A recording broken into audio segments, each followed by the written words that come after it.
A KSL Sports presentation. Game Night Live.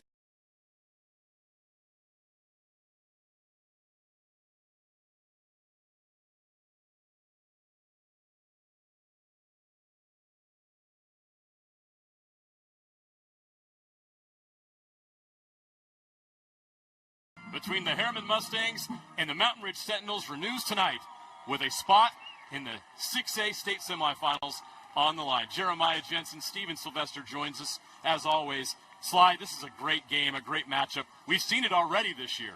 They play in the same region. They're both from Herriman. There's a lot of blood, the bad blood here. This is an intense rivalry, and I can't imagine what tonight's going to be like. These schools are relatively new, but I feel like the intensity, the rivalry from these things have carried on through these years. It feels like it's been on for the last 30, 40 years. These guys are intense. We talked to both of these coaches this week. I think it starts from the top down. Administration all the way down to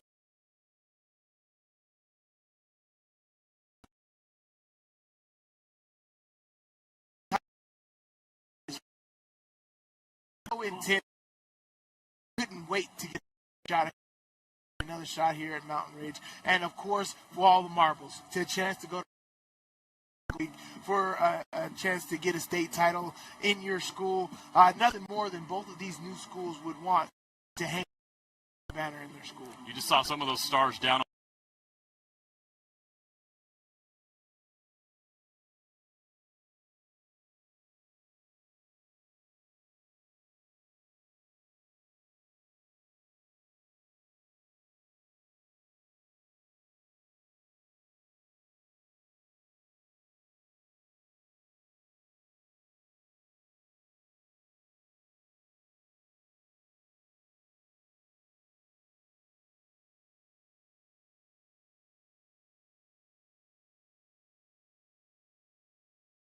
No matter what,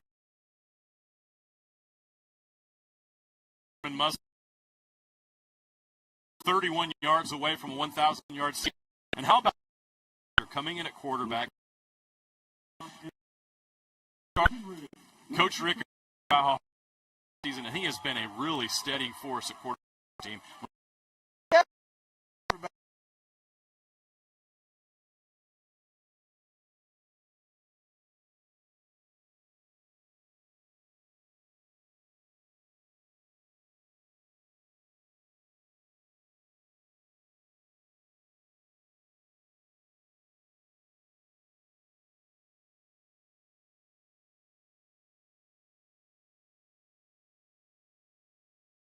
Statistics are 160 yards rushing on the year. If there's one thing that this team is going to do, Coach Rickards, from the old Kearns teams where he used to turn it off, they're going to run the football. And Felice Felipe, I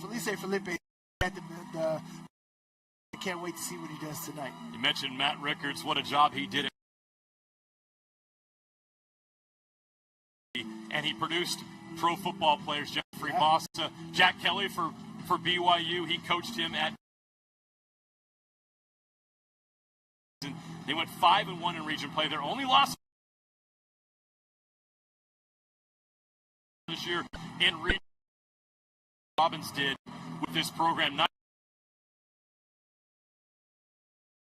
prepared them for the rest of their season. Yeah, and talking to Coach Robbins, he didn't even expect this type of outcome. You know, in his first year, he was just like, we're going to go through our struggles, but I really want to establish a culture here, and saying that we're not afraid to go into battle with anybody. And so you start with Sky Ridge.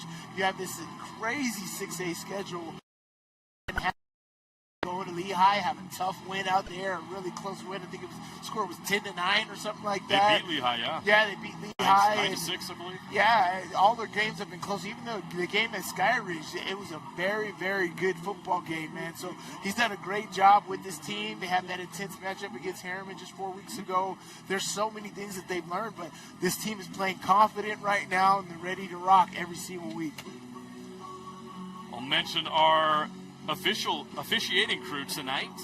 Referee Greg Barr, umpire Brent Winch, line judge Craig Oswald, linesman Brett Somerville, back judge Ethan Osler. Tonight's officials are certified by the Utah High School Activities Association. As always, we want to make sure we thank and salute these referees, these officials, for what they do each and every Friday night. Without them, we could not have high school football here in Utah under the Friday night lights. And what a beautiful night it is, Sly. The weather's perfect for football. Got that fall crisp feeling out there. Yeah. Feels like playoff. For this one, we got the rivalry edge. We got coach team. A trip to Rice Eccles Stadium on the line tonight. A trip to the turf Thursday and Friday. Is it Herriman or is it Mountain Ridge? We're about to find Herriman.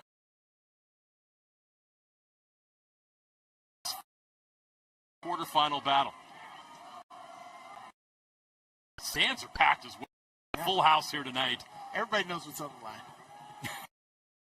Where else would you rather be tonight? As a fan, though, you have such a good year. Why you gotta continue to support them? Absolutely. I remember we came here a couple years ago, kids, and you gotta share. There's still so many kids out here. It's growing, and be happy about as the a nice one cut storyline. The game time to off game against Riverton, and Jackson Hunt play tonight. He will start the game, number 11 at quarterback against Herriman. And that's a huge difference. You know you're going to win game, and this tells you what this game means. Is Jackson Hunt making it, doing everything that he needs to be ready for this.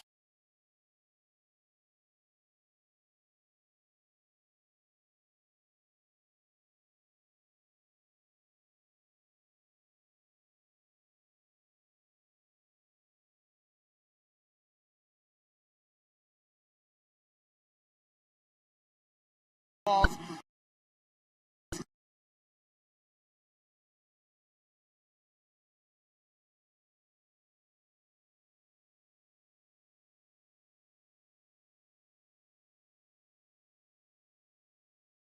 Ball play.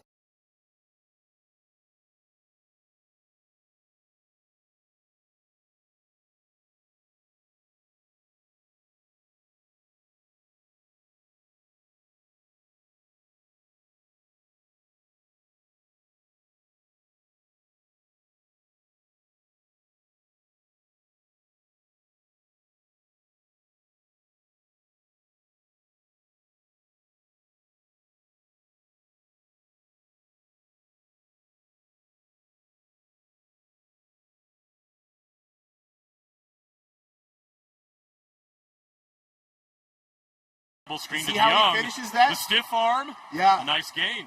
Guy's not afraid of contact, a playmaker, understands that the defense is coming from the inside, so set the defender up to go inside, spin back outside where there's more areas here. They lost yards on that last play. He picks up all of that and makes it 3rd down and 4 here. Gets back to TF. Now line of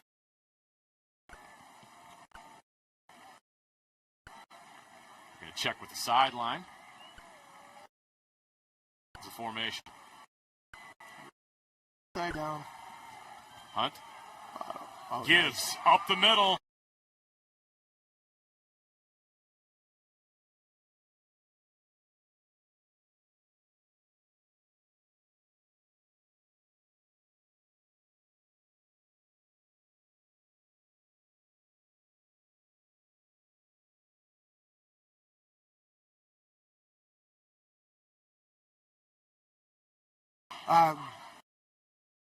His 1-2-20. Yeah.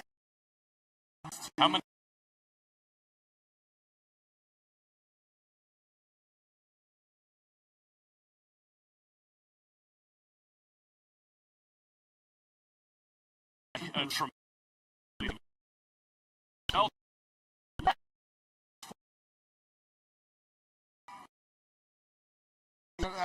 We say these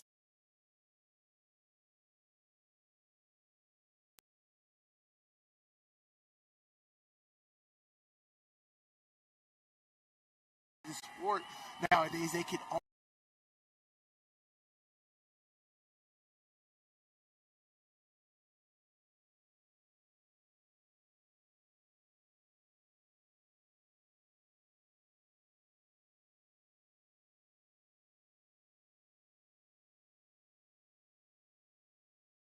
Cunningham is having one-hand stab. That was sensational. I thought there was no way he caught that. Oh, he caught that. He caught that. It was weird because of the placement of his hand. It like went down by his hip. Normally when you see one-handed catch, it's up above the shoulder, it's something in front or something like that. This is down by his hip. He caught it down. Oh, that was amazing.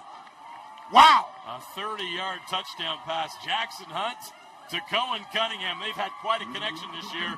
And the Mountain Ridge Sentinels take an early lead. If you guys didn't know how important Jackson Hunt is to this football team, look at this throw. Absolutely. Oh, man. Absolutely amazing.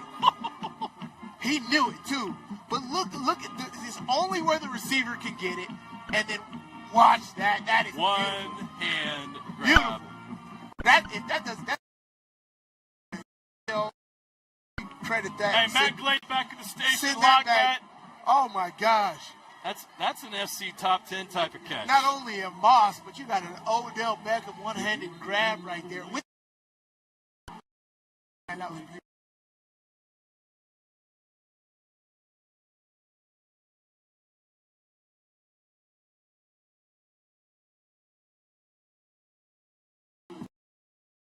Right there. Great.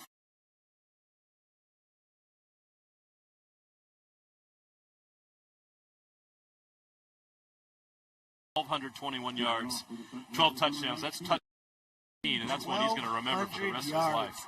In 11 games. Great start for Mountain Ridge. Herriman had some moments on defense there, but their spots marched down the field in less than 4 minutes to open this game with a touchdown. Now it's Herriman's turn. The Mustangs will have to start at their own 20 after the touchback. Our first chance to see this offense. 3,600 yards passing on this year. Incredible. That's why Jackson, whether or not Jackson Hunt was going to play tonight was such a big deal. Yes. Because his numbers are insane. Yeah, I mean, there's nobody else that's going to put up numbers like that on this roster. But, 3,600 yards as a team, as receiving. Cohen Cunningham has 1,221 yards of that himself, 12 touchdowns. He's averaging 111 yards receiving a game. And, folks, he's not the only one. I mean, they got 786 yards by Greg Dumas. He's got 66 catches on the year. Tyler Messer with the keeper, past the 30, near the 40-yard line. What a great start for Messer in this offense. First play, they go for almost 20. We talk about Tyler Messer, a true dual threat. He's got a 4.6 40 at 6'2", 190. Oh, yeah. And as I said, you know how important that quarterback position in leading this offense is. This offense is going to run all over you. There's a lot of attitude behind this, and a great offensive line as they have. They are going to run the football with Messer at the helm. Messer again up to the 45-yard line. This is working so far. From the 20 to the 45 in 2 plays. It's going to be second down and 3 from the 45-yard line. Yeah, I mean, that tandem of Messer and Felipe, they got about 1,600 yards rushing between the two of them this season. Felipe this time, up the middle. Ooh, he runs into a wall. Great job by that Mountain Ridge defensive front. These are two physical teams. Yes, they are. That was a big hit right there. Yeah, Bridger Butterfield came up and delivered the boom. So he did gain a yard on the play. It'll be 3rd down and 2 from the 46. Yeah, watching this battle in the trenches is going to be fun. Messer, he's going to throw it. Connections made, gets upfield. That's a first down into Mountain Ridge territory. Catch is made by Tate Love, number 2. We talk about this all the time, JJ. How important is it to get north and south when you catch these? Look at him right now. Get upfield. He made a guy miss, but his main objective focus was to get upfield and picks up 5 yards on that short catch. Great job. That keeps this drive going for Herriman. Now into Mountain Ridge territory at the 48-yard line of the Sentinels. We're under 7 minutes left to play in the first quarter. This has been fun so far. Just going to get better. Up the middle. Short gain. And off the running back, number 8, Felipe. Felipe. Now you look at the size and you think, he's just going to bang inside the whole game? Oh, no. He breaks the big ones over and over and over again. That's how he's gotten to almost 1,000 yards this year. He's got the Marshawn Lynch mentality for sure, and he's a guy that you can give the ball to 20, 25 times a game and get great production out of. It's exactly what you want to do. 2nd and 8, Messer keeps. He's stopped. Again, number 34 comes up and gets the stop, Bridger Butterfield. Cutler Whitaker was in there as well. Whitaker had 3 interceptions in the second round against Riverton and returned 2 of those interceptions for touchdowns. So keep your eye on 0 Cutler Whitaker tonight for Mountain Ridge. 3rd down and 7 from the 45 as the Mountain Ridge fans get loud. Messer will pass. Ooh. Tipped and incomplete. That was dangerous. There was multiple Mountain Ridge defenders in those passing lanes, so great defense there by Mountain Ridge. Almost picked off right there. It was initially tipped by number 5, Trey Briggs. That was a great job. Senior linebacker Briggs. came in and broke that up. Yeah, making a great read. Stepping in that passing lane is exactly what you want to do. Forcing Messer to make his reads, right? That's exactly how they got Riverton last week. High, short. Sebastian Alfonso with the punt. Takes a Herriman bounce inside the 20. And they'll down it there at the 18-yard line. Game Night Live is powered by Utah Community Credit Union. Celebrate 25 UCCU branches across the Wasatch Front and enter to win a Jeep. UCCU, love where you bank. Herriman's going to have to make some adjustments. That bubble screen was pretty effective on that first drive. Yeah, it was. So it's second drive here. Again, I think you want to act like it's 0-0, right? Keep the aggressiveness up. If you can get up by multiple touchdowns, you put yourself in a very comfortable position for the rest of this game. They're going to run it. Ofisa. And Ofisa gets a few yards before he's taken down, a gain of almost 5.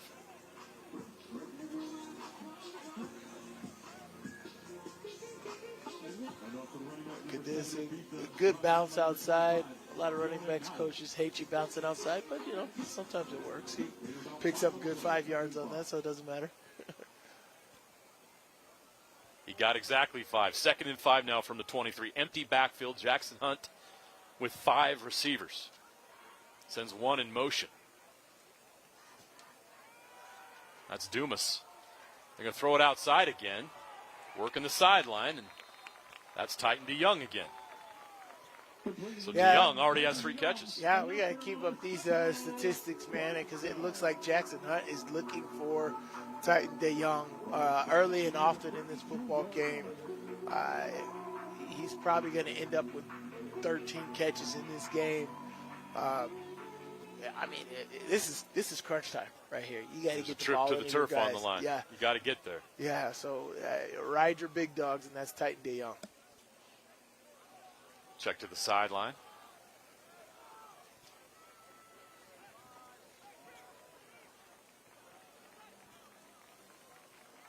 Just got it off before the play clock expires, and they're going to throw it out of bounds, incomplete.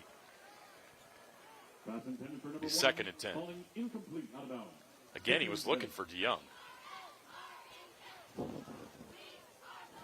DeYoung looking to get into the 1,000-yard category this year. He's 114 yards away from getting 1,000 yards receiving this year. So well on his way in this football game. 4 minutes left in the first quarter. Hunt takes the snap. Gets it out quick to Cohen Cunningham. He's dangerous in the open field. He's got a first down all the way to the 47-yard line. That was a great job by Cunningham at turning that up, but even Jackson Hunt kind of leading the receiver, so he's catching it on the run and instantly getting upfield. A little close. Coverage came up a little close. Pass was a little late, but defender wasn't looking. I bet if the defender was looking, he could either knock that down or intercept it. But when you got the defense that is kind of worried about your passing game. Oh, nice play. Going to run a little bit of a tight end screen to the wrong side of the field.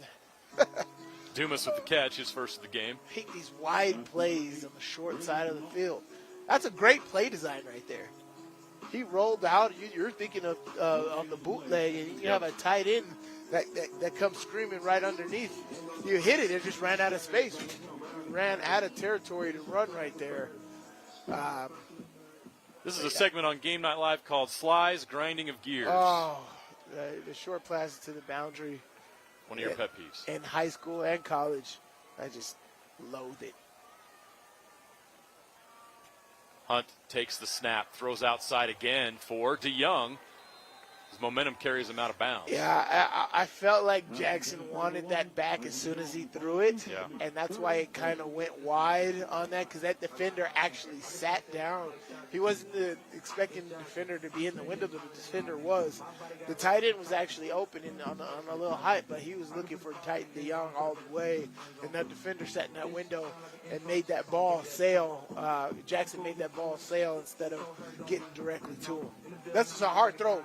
From hash mark to outside, right? They talk about that being the NFL throws, right? Throwing that deep out from the far hash. That was a tough throw. 3rd and 10. Hunt, catch is made. Short of the sticks, nice tackle made to prevent the first down. They'll go for it. They don't care. Logan Gregory comes up and makes the stop. And, yeah, they're going to go for it on 4th down, I'm sure. But an excellent play to prevent the bigger gain in the first down. This is a great job by Coach Robbins. I actually like him. It's a good identity of this offense. I see a lot of hitches in these first 2 drives. That is this team, right? These receivers can run great hitch routes, but not only run the hitch routes, but get directly upfield after they've caught that ball is something that they practice heavily. They have a lot of yards after catch. Hunt on the snap, O'Feese up the middle, first down.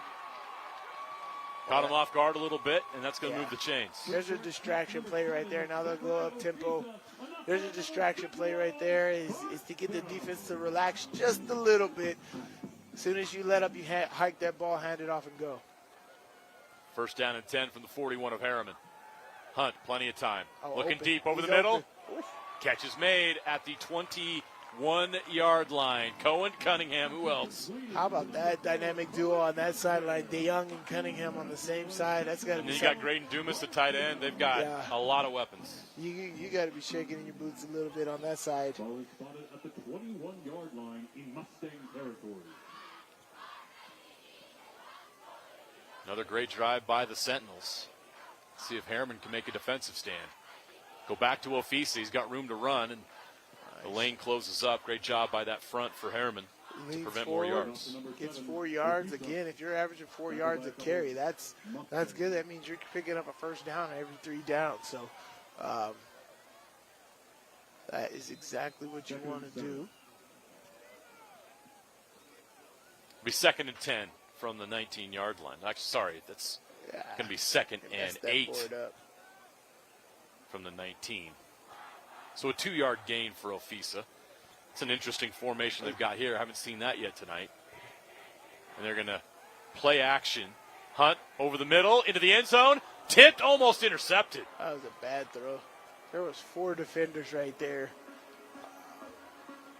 Cannon Brinton had a shot at that one. Well, here's the thing. Jackson's going to take his risks. He has an amazing arm, a top-tier arm. Stands in the pocket really high, but he takes his risk right there. There was 4 defenders, 2 in the passing lane that he should not have thrown this football. But if he gets dead set on one target, it feels like he's going to try to make that happen. Hunt has 8 interceptions on the season, including one last week that was returned for a touchdown. But 31 touchdowns. Hunt throws. Catch is made over the middle. That's Dumas. Down inside the 10-yard line. It'll be 1st and goal for the Sentinels.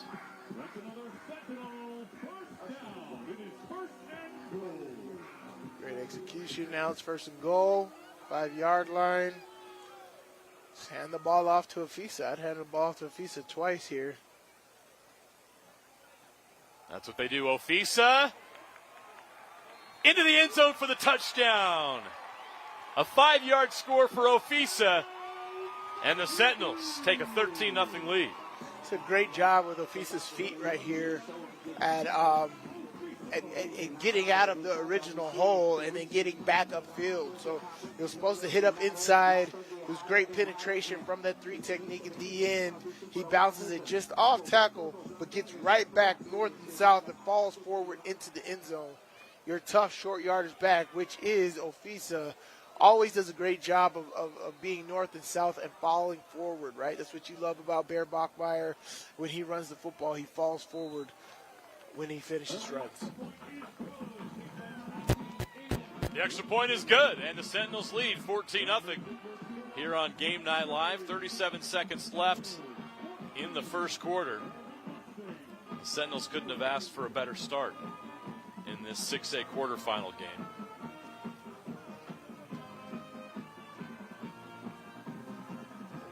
Yeah, great finish right there. Low center of gravity. Defense doesn't want to attack that. Bounces it right outside tackle, but gets right back north and south. Runs over defender all the way into the end zone. Great job by Ofisa.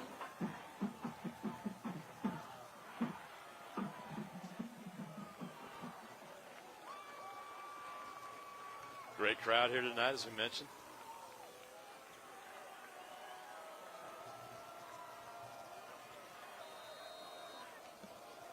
Great start here for Mountain Ridge. Herriman can't take it easy. They can't be conservative on offense. I know they run the ball extremely well, but if you got Herriman who's firing on all cylinders and going all out in attack, you got to respond, and sometimes you got to get out of your comfort zone, right? My comfort zone is normally I'm just going to dominate, run the football, this and that. You don't want to get too far behind where you're not able to even do those things. So you got to match the aggressiveness of your opponent. I think Mountain Ridge understands exactly what they have to do in this game. They understand what happened 4 weeks ago. They're not trying to make it a close game. And so, yeah, as far as Herriman goes, slide their offense, they scored 62 points last week, 56 the week before that. Yeah. They can get back in this game. Against the good Weber team, too. Yeah, absolutely. Right. Handoff up the middle. Not much there.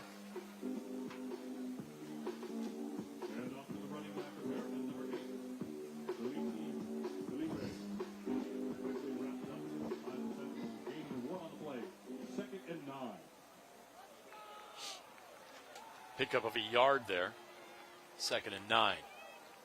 Messer takes the snap. He's going to roll left. Looks back the other way. Throws. It's intercepted. Picked off at the 32-yard line.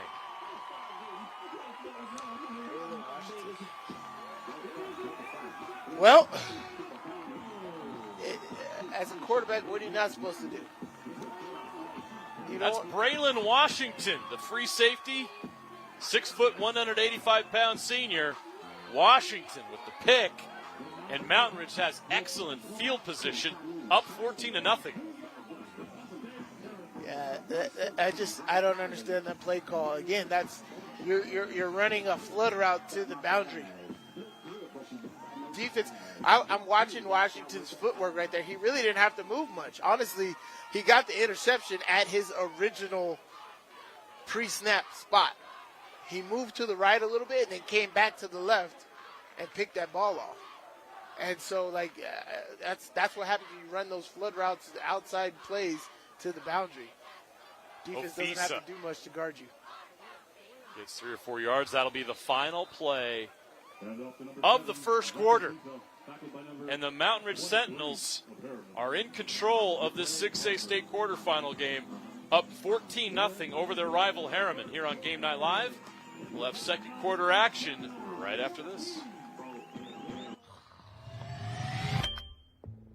With affordable GLP-1 medication from Direct Meds, I've lost weight but gained lots of attention. From old college boyfriends, hi, to young college boys. Oh, honey. And my husband's obsessed. She loves to make me jealous. Well, as a woman over 50, losing weight was about as hard as getting my husband to cook anything but cereal. Honey, where's the milk? In your hand, babe. Oh. Visit directmeds.com today. Want to make out? Sure. Okay. Want to supercharge your savings? Right now, UCCU is offering short-term savings options with incredibly high yields. Plus, UCCU makes it easy to transfer money from other financial institutions. Just visit uccu.com and supercharge your savings.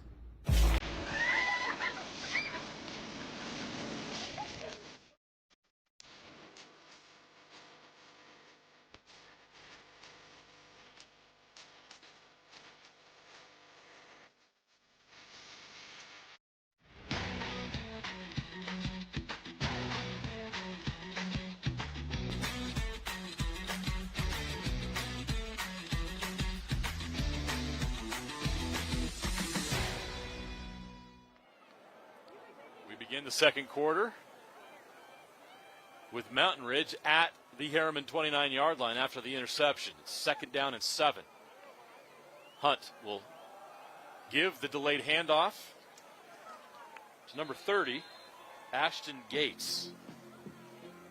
Get a couple. This Herriman defense, they've got to step up here. They've been put in a tough spot. They got to keep this Mountain Ridge team out of the end zone, or this could get get away from them pretty quick. This Mountain Ridge offense is rolling right now. Well, this is their attack. As you see here, you got Cunningham and DeYoung at the bottom of the screen here. Cunningham is in the slot. I'm telling you what, you run him straight to the goalpost.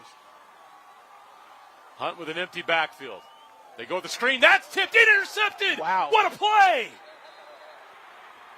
We called for it. The defense stepped up. Wow. Aiden Jensen. Or was that a That play was made by number 50. Elway? Oh, yeah, Aiden Jensen. Wow. Yep. Aiden Jensen, the 6'2", 236-pound sophomore defensive tackle. Amazing play. With what could be a game-changing play for Herriman. Yeah, because you needed a jolt of energy. You needed something right there, and that could do it right there. One, it was great focus by him, right? It's a tip ball. It's not supposed to go to him, and it goes up in the air, and then you pull it in. You tip it to yourself and pull it in. Great job there. Oh, tackle over. Strong, heavy to the right side here. You're going to bring this receiver motion. You see this from the University of Utah right here. This is the Daniel Bray play right there. Jet sweep?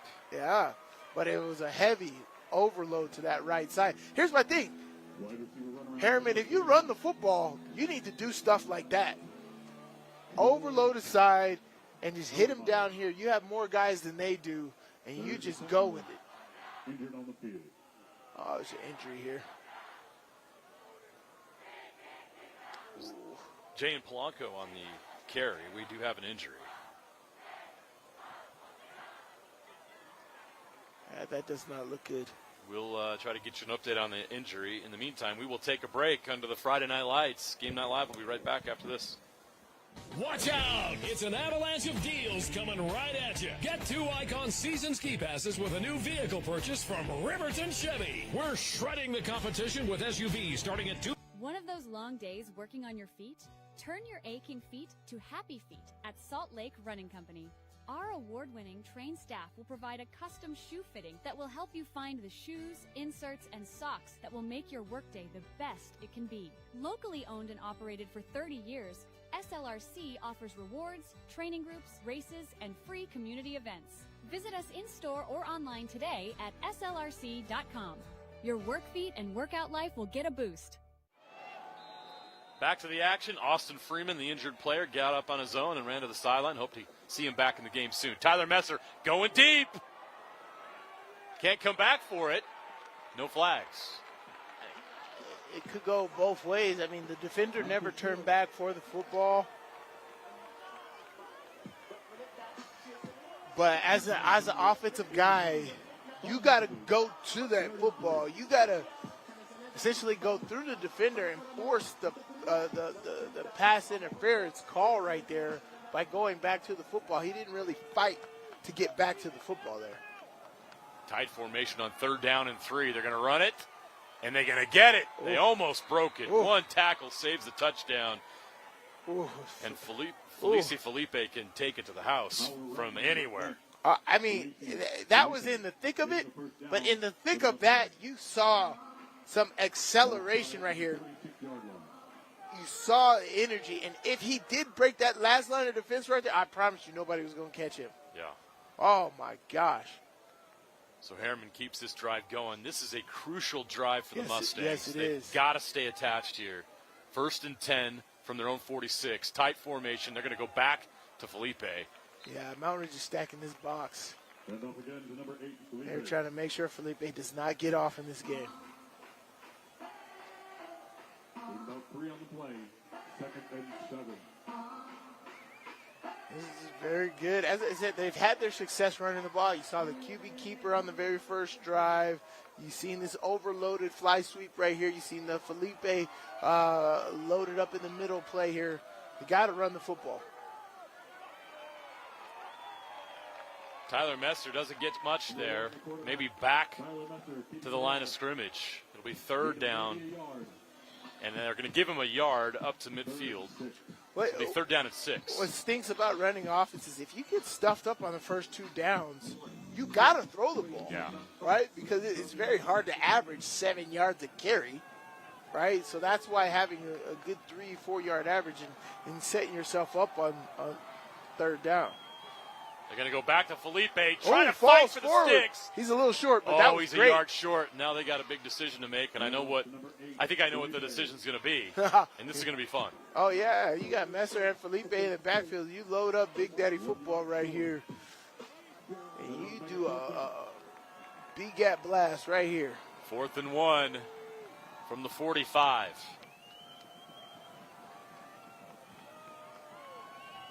Spreading out their formation a little bit, but I think we know where this ball's going.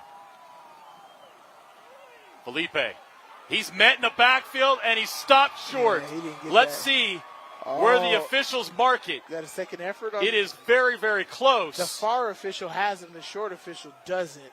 Wonder who's going to rule here. The initial contact was made in the backfield. Felipe fights to get to the sticks. Let's see what they say. Yeah, so that far official has him as a 1st down. This one had him short, a half yard see short. Where the ball is placed. They are going to measure it. That is a 1st down because they're going with that official's measurement. And he had the best view on that He side had the best view, the near hash, so that made sense. But that's a 1st down for sure. Let's see as they extend the sticks. 1st down. Herriman maintains possession. They get the 1st down. The drive continues.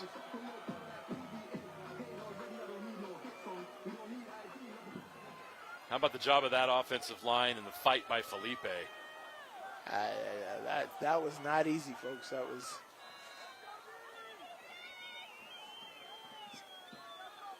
Messer will throw. Little congestion there, but he catches it.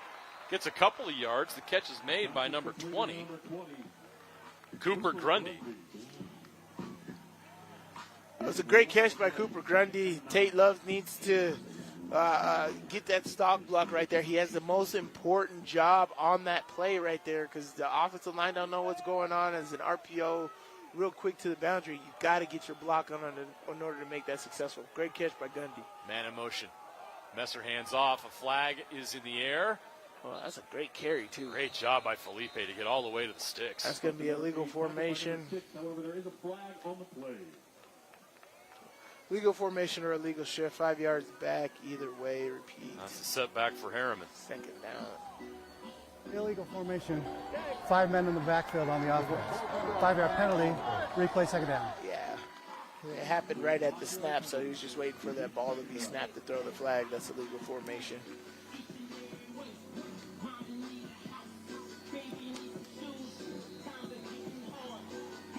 So 2nd down and 9 turns into 2nd down and 14.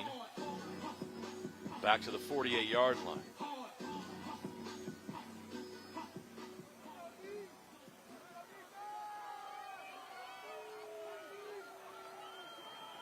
Messer.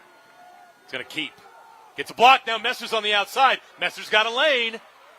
Past the 35, past the marker, up to the 33-yard line. That is a Herriman 1st down. Great job by Tyler Messer. Great pull right here. Follow your blockers. Get upfield. Fall forward. 2 hands on the football. Here they go again. Felipe up the middle. Felipe! Can he break the tackle? Oh, he was close. They held him up long enough for friends to come help. Yeah. He was a shoestring tackle away from 6 points. Literally a shoestring. Had him by the ankle right there. If Felipe gets out of that, he's in the end zone. Great Herriman speed. playing with a little tempo here, Sly. Yeah, I like it because, one, you're pounding them with the run game, but you're also going up tempo. They have no time to catch their breath. Oh, Messer to the end zone, wide open. Catch is made. Touchdown, Herriman, 22 yards. Hayes Priest. What an answer by Herriman. They're right back in this. Screen and go. And just imagine, that was that 4th down pickup that they had right there. Yeah. That propelled them through those last downs where they were picking up a 1st down every snap. And then it's great. You get them to overcommit on the run because that's what you're doing the whole drive. Entire drive. Anytime they pass, that short pass, unsuccessful. So they think that all you're going to do is run the football here. And you hit them with a screen and go. They think it's going to be another short penalty. Is it 2 minutes on the field? Illegal substitution.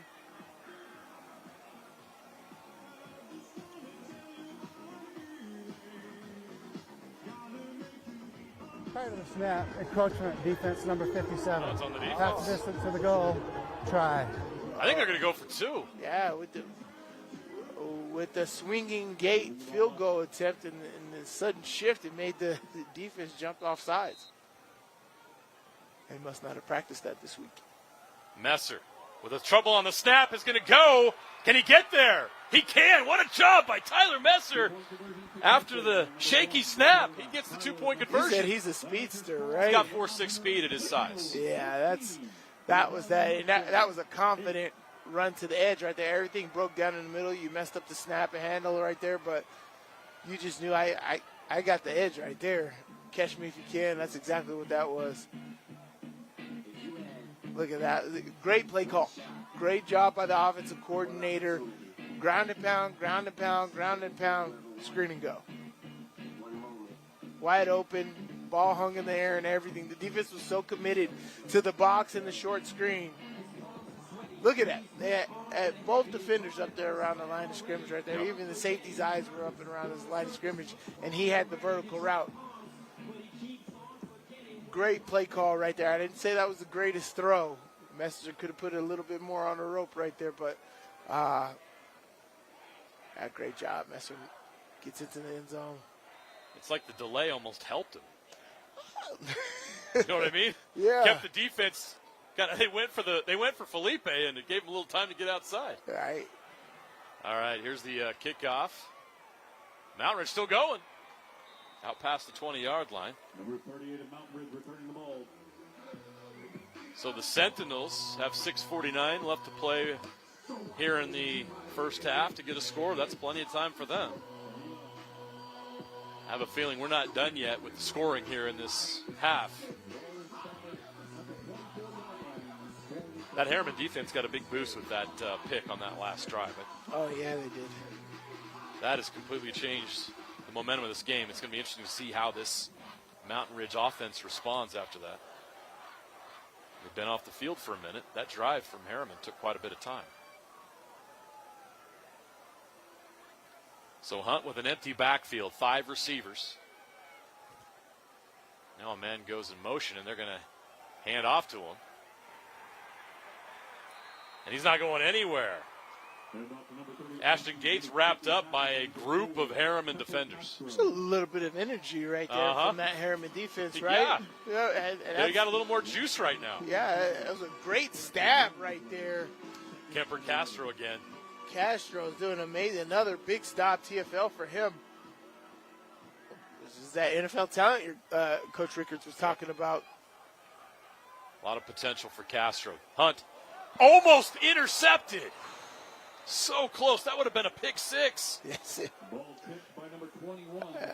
Troy. Great job by Troy Ellermeyer, who has a knack for coming up with plays like that. That was the play. That's what you wanted right there. That tied the ball game up. As I mentioned, Hunt threw a pick 6 against Riverton. Oh, that's right. Similar there. situation. He threw 2 picks to their safety, so Man. something that Herriman can take advantage of there. Ellermeyer has had a lot of interceptions over the last 2 seasons at safety. Watch the tunnel screen here. Dumas in motion. Hunt looks to the right, throws. DeYoung was the intended receiver. Not going to happen. What a play. Nathan Gutierrez, the cornerback, the senior, comes up and gets the stop. You can't like that because the defense dropped 8 guys.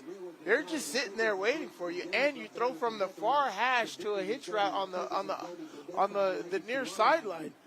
That ball takes a long time to travel, and the defense that's just sitting there, they're able to read that. So great defensive call. Bad read there by Jackson Hunt as far as who you're supposed to go after and attack in a drop 8 coverage.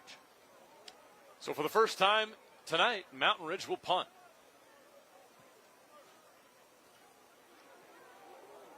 Great kick. It's a short kick, and it's fielded at the 48-yard line. Great coverage on special teams. Prevents a return. Bridger Butterfield's having himself a night so far. Defense and special teams. He comes up with a stop. So Herriman with great field position. The momentum of this game has swung their way completely. Can they tie this up before the half? We're about to find out. Messer and company back on the field. 6:05 to play in the half. 1st and 10 from the 48-yard line. Messer will hand off. Felipe fighting for yards. Yet to break that big one that he's known for. And it's going to be tough against this Mountain Ridge defense. This Mountain Ridge defense has been dominant outside of games against Skyridge and Davis, which is understandable, right? Mm-hmm. They have really put the clamps on everybody. Westlake had a little bit of success against them in region play, but Herriman only scored 8 points in their last meeting, and that was on a pick 6.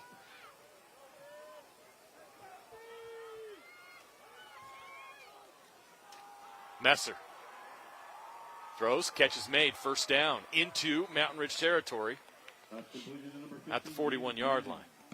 That's a quick hitting play. Successful. Still ran to the short side of the field here. Hand the ball off. Normally what you want to do is hand the ball off and roll and bootleg out the other way. But here they did a same side bootleg. It's a little different, but to the quarterback's strong side. Got the ball out quick to a nice dump to the tight end. 1st down pickup. Great job. 1st and 10. Messer. Beautiful. Catch is made. 1-2s right there. 1-2 action. 1-step drop from shotgun. Get it right out to your nice little 6-yard comeback. Pick up 7 on the play. 2nd down and 3. That was Hayes Priest who had the touchdown catch. 2nd down and 4 from the 35. Another Herriman drive moving in the right direction. Messer hands off to Felipe. We got a flag on the field. Felipe to the edge. On the boundary. Picks up a 1st down, but there is a flag. Don't you feel like Felipe's feeling it right now? It feels like it's just a matter of time. Yeah, he's a little bit more if you've confident watched with him this every year, carry. there's a lot, 2 or 3 yards, 4 yards, and then boom, he breaks one. Yeah. Changes. Number 9 and 89 on the offense. 5-yard penalty, replay, 2nd down. Yeah, I feel like he's feeling it right now, and he's prone to break that. 5-yard penalty for Herriman. It'll be 2nd and 9. That wipes away the run by Felipe. It's from the 40 for Messer. He's going to pitch inside, technically a pass, and Felipe gets a short gain. But they're going to be looking at a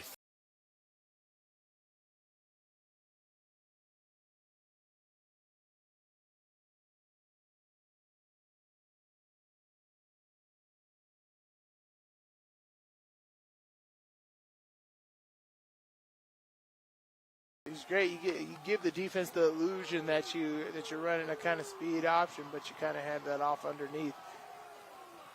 Pick up good yards right here, and then you get Ofisa in good position.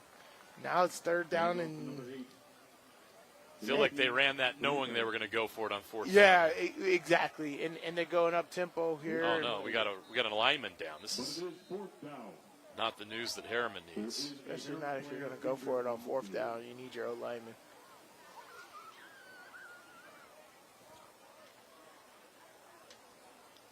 And this offensive line is really good, really big, really athletic. Right.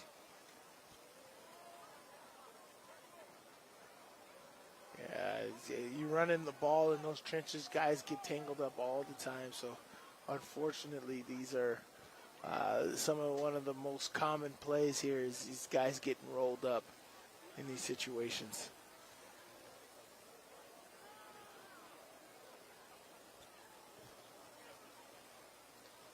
While they attend to the injured player, we'll take a quick break. We'll be right back.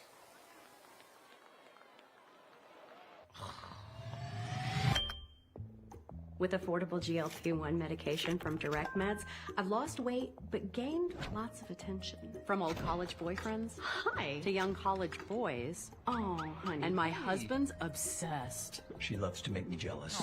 Well, as a woman over 50, losing weight was about as hard as getting my husband to cook anything but cereal. Honey, where's the milk? In your hand, babe. Oh. Visit directmeds.com today. Want to make out? Sure. Okay.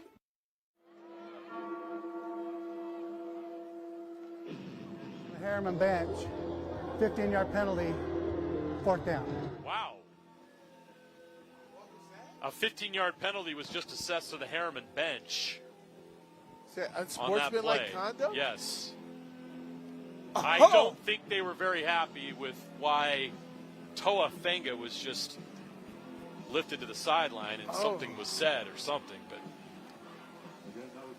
the injured player was sophomore offensive lineman Toa Fenga, 6'5", 305. He's a national recruit. His father, Ray Fenga, played at BYU and in the NFL. Oh, wow. Shank punt. Oh, wow. That was like a 10-yard. What a turn of events for Herriman. That was very unfortunate. That was like a 10-yard punt. Oh, my goodness. Yeah, that was way short. Oh, boy. Oh, gosh. Oof. So suddenly that momentum is swung back to Mountain Ridge after the injury. The Sentinels will take over at their own 45-yard line after the bad punt. Yeah, that was like a 5-yard punt right there. He must have rolled that up and got that caught on his shin there. Let's see if this Herriman defense can handle adversity once again. Sentinels trying to take a commanding lead here before the half. They're going to go to the handoff. A short run. Good job by Herriman to hold him to a yard. So that injury to Toa Fenga is something to watch over there. Fenga is a special talent. They really need him to get back in the game. He was not able to put any weight on his leg as they were carrying him off to the sideline. Don't know what was said or what happened, but the 15-yard penalty ended that drive for Herriman as they were preparing to go for it on fourth down. So now, Mountain Ridge has the ball. 2nd and 9 from their own 46. Back to the run game. Zach Ofisa, physical run. Oof. Past midfield up to the 48-yard line. It'll be 3rd down and short for the Sentinels. I like it. I like it. It's a tough run right there.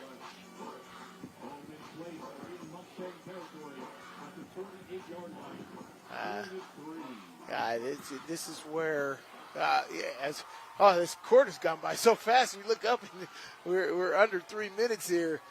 A lot of action that's happened in the second quarter here, but this is where Mountain Ridge needs to be able to put their imprint on this game.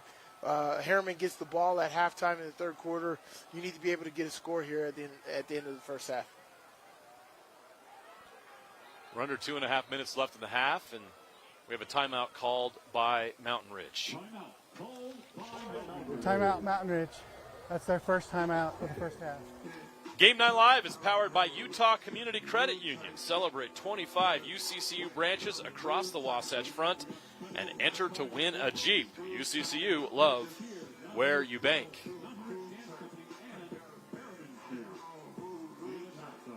So as I mentioned earlier, the winner of this game will advance to the 6A state semifinals at Rice-Eccles Stadium next week. They will play Corner Canyon. They defeat Syracuse 56-14, and it has just gone final.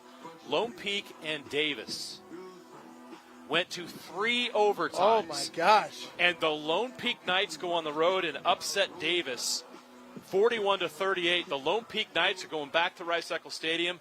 The Davis Darts, their season is over. They fall short of their goal of reaching the semifinals. What a game up in Kaysville this afternoon. Yeah, well, we know how good the Davis Darts team is, and this is playoff time, man. It's tough all across the board, but congratulations to Lone Peak. We covered them early in the season, went to Vegas, and they've pulled off a pretty good season. Jackson's pass is caught by Cohen Cunningham, and he's always dangerous after first contact. He is so difficult, Sly, for defenders to bring down. His low center of gravity and his speed, that combination makes it tough.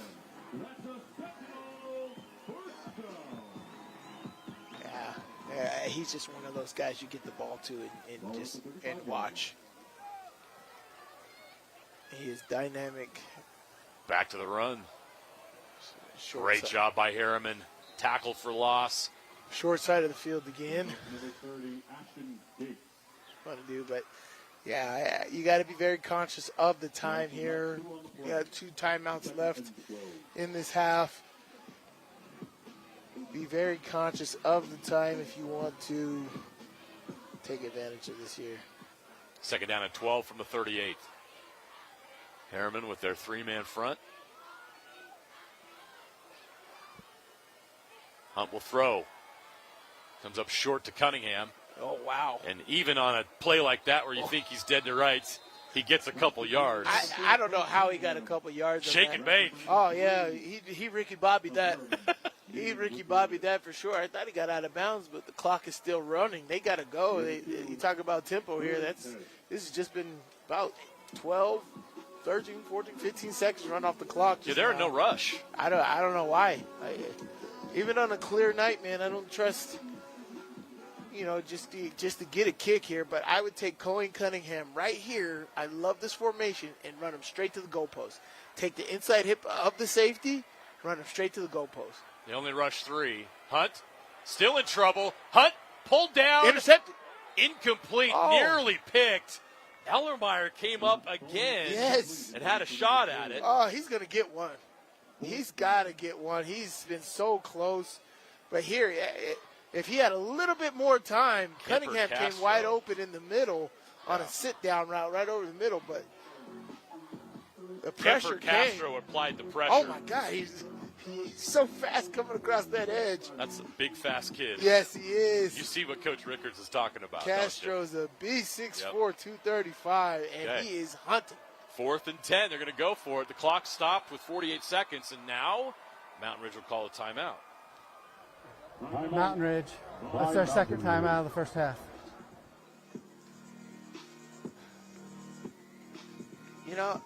My offensive playbook's all in my head.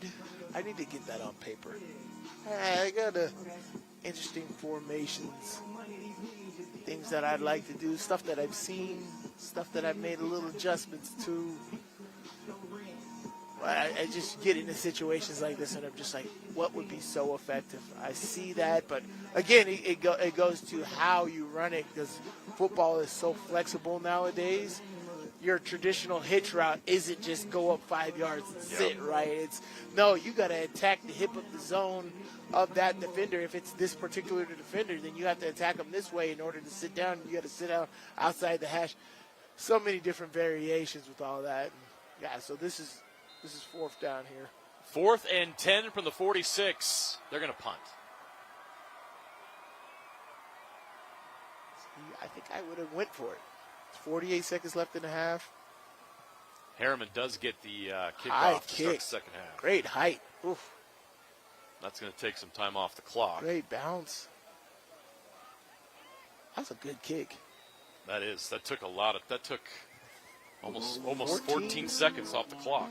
That's a great kick. The height. Yep. And then you got to bounce. That's great. So Herriman will have 34 seconds left on offense from the 15-yard line. I anticipate that they may just take this to the locker room, but we will see. As I mentioned, they do get the ball to start the second half. Great job by the Herriman defense in this game. Sly, it felt like this could have got out of hand quickly because of the momentum and the effectiveness of the offense for Mountain Ridge, but Herriman's responded well. Oh, pump and go. Oh, Messer. Messer will run now and gets tackled. And will they let time expire or will they call a timeout? I would have been on it. Yeah, they're going to call a timeout. This is one thing I've been watching Coach Witt for too many years. He is on it about the using those timeouts at the end of the first half. You got him, use them. You don't know what's going to happen. Yeah, that is, I would have been on that ref. I would have saved 3 seconds right there. You know exactly what's good. But yeah, here's a few things, right? Quarterbacks that operate, how much time does Patrick Mahomes need to drive down the field? 13 seconds. He needs 13 seconds on the clock. It's insane, and he's right? in the end At zone. the NFL level, to be able to do that is insane. 75 yards. Insane. Yeah. And so, one, schematics has got to be great, but you got players that have to put you in position to make that happen. So, here, you're down by 6. And I don't fault you at all. If you just let this go to halftime. You get the ball in the third quarter. You want to end on some momentum. You've done great. Have great defensive possessions in that second quarter. Messer will throw. And the tackle is made at the 25-yard line, right at the marker. They're going to put him just short of a first down. The clock runs. Yeah. And they're going to call a timeout. Yeah. Timeout, Herriman. Here's the thing. You're not really That's their second charge timeout. Right. You know, if you punt it here, right? This is third down. Use your timeouts. You can either choose to pick up the touchdown or the first down here, which ain't going to do you much anyway, or you can do something strong here. I'm going with the triple seam comeback. Having that triple seam and that second slot receiver, he's going to do a little comeback route. So those two, the outside and inside receivers, are going to run off the deep guys, and the second receiver is going to sit in that hole right there. And you get him the football and tell him to get up the field and get out. Third down and 1 from the 24. Messer will throw it to the boundary, and it's incomplete. That stops the clock, and it's fourth down. That's fourth down now. With 14 seconds left. Both teams have a timeout. So Herriman would have to punt here, and Mountain Ridge could get the ball with a timeout.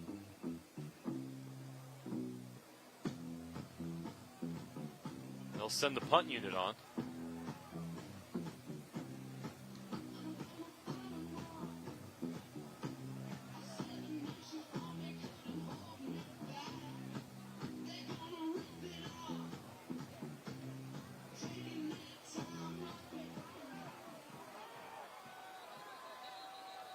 And now Mountain Ridge will use that timeout. Timeout, Mountain Ridge. They had an interesting formation there. I get why they called the timeout. Right. They've got Kemper Castro out there. They had Felice Felipe in the backfield.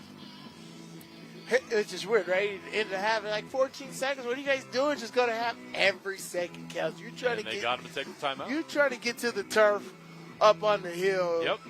The end of the way you end the half could propel you in the second half. We talk about momentum. We talk about going. Say Herriman doesn't get a touchdown on this drive, but they get a big 30-yard play on fourth down. That's energy. They start the third quarter with that energy, and that's the momentum that leads them in the second half, right? Those are the most important parts in a football game, is how you start that third quarter and how you end the first half here. So now they got him to take the timeout. This is victory formation. They're going to hand it off, and he does pick up the first down. And that's the clock, though. And off to number 8, Felipe, tackled by number 0, Whitaker of the Sentinels. It is the first down. They're going to let the clock run, and that'll be the end of the half. So after 24 minutes of play, This game has lived up to the hype. Two rivals, only one can go to the turf of Rice Eccles Stadium to play Corner Canyon in the 6A state semifinals. We're halfway there. The Mountain Ridge Sentinels lead the Herriman Mustangs 14-8. Sly, any quick thoughts before we head to the locker room? Well, again, it shows you how important this is going to be all second half. For me, this is a very even game. I know it's a 6-point lead for Mountain Ridge. You give them the edge, but Herriman has the ball coming out, and I felt like their defense played great in that. Not just good, their defense played great in that second quarter, shutting down Mountain Ridge in the second quarter. And now if they get a little bit momentum offensively, they put some more pressure on her. This is a tight game, rivalry game. When this was 14-0, I didn't think that they were out of this at all. But this is going to be a very, very interesting matchup here coming in the second half. Very interesting to see how they come out. That first drive for Herriman is all we need to see of how this second half is going to go. What type of aggressiveness is Herriman going to show in order to finish this football game? A reminder that Herriman will be having the ball first in the second half. We have a big giant check to give away. I have not seen the check out there yet. I mean, I like money. I'll take it. Oh, there it is, right down here on the sideline. Perfect.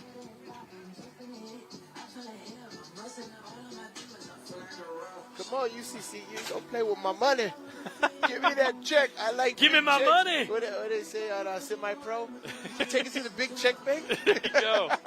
There we go. Peyton is ready. Utah Community Credit Union and KSL Sports are happy to award $500 scholarships throughout this year's high school football season as a part of Game Night Live. And tonight we're proud to recognize Peyton Riggs from Mountain Ridge High School. Peyton excels academically and is currently pursuing her future goals in the medical assisting program at Jordan Academy for Technology and Careers. For 3 years, she's been a part of the Latinos in Action Club while also being deeply involved in her Navajo community, sharing her heritage through service and dance. She provides tutoring at Mountain Ridge, organizes welcoming events for new students, and supports community initiatives and encapsulates what it means to be a Sentinel. Congrats to Peyton, and thanks to UCCU. UCCU, love where you bank. Peyton, enjoy that big, giant check. You deserve it. That's a wrap for the first half. We'll be back with second half action in about 18 minutes here on Game Night Live. Back to the UCCU Savings Spotlight. Today's play of the day goes to Becky, a single mom who just got her son Max a youth debit card from UCCU. This is a big win for Max, who knows that UCCU mobile banking makes it easy for his mom to add money to his debit card anytime. It's also a big win for Becky, who knows it also makes it easy to monitor her child's spending anytime. Final score, 1 happy son, 1 responsible mom. With the assist from UCCU.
Walk it off in the 5A, 6A second round. Bucket list hikes, local races, challenging adventures, that one goal that means so much to you. Salt Lake Running Company has the gear and expert advice you need to start and finish strong. You'll be crushing that goal before you know it. With our trained and knowledgeable staff, an award-winning custom shoe fit process, and the head-to-toe products you need, SLRC will gear you up for your goal. Shop in-store at any of our locations along the Wasatch Front or shop online at slrc.com. It's time for KSL Sports Rewind's Top 5 Plays. Submit your nominations using the hashtag Rewind5. Top plays are brought to you by Tab Bank. Don't pay to bank. Get paid to bank with a Tab Spend debit account. Number 5, Box Elder. We talked about that running game. Check out Logan Cephalo here. Nice run. You think you've got him stacked up at the 10, but he keeps those legs churning and scores the touchdown here for Box Elder in their win in the second round. That was a 26-yard run, and he did the last 10 on his own with about 3 guys hanging on him. Probably more than 10. It seemed like he trucked somebody about the 15. Down south, there was a hurricane a-coming. Hurricane Austin, as in Austin McRoberts, running around through, almost in a circular fashion, around this Rams defense as Hurricane cruises to the quarterfinal. In around to McRoberts. Gets to the second level. McRoberts breaking a tackle to the 25. Still on his feet at the 15. He's got one man to beat. He stays hidden in the end zone. Touchdown, Tiger. You will not see a better run at any level than that right there, Devin. Number 4, we've got some takeaways. Riverton on the run here, and Austin Freeman of Mountain Ridge takes his Halloween candy away from him. What a strip for Freeman. This defense made play after play to help the Sentinels advance. High formation, handed off, and wide open goes Rocky Downs in the Mountain Ridge territory. But a fumble at the end, and it is Mountain Ridge football.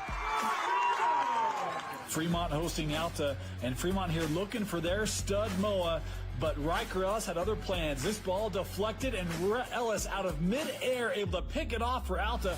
The Hawks gave Fremont a Halloween scare on Friday night. More to come from this one later. Nope. We're looking for Moa. And intercepted. It's picked off.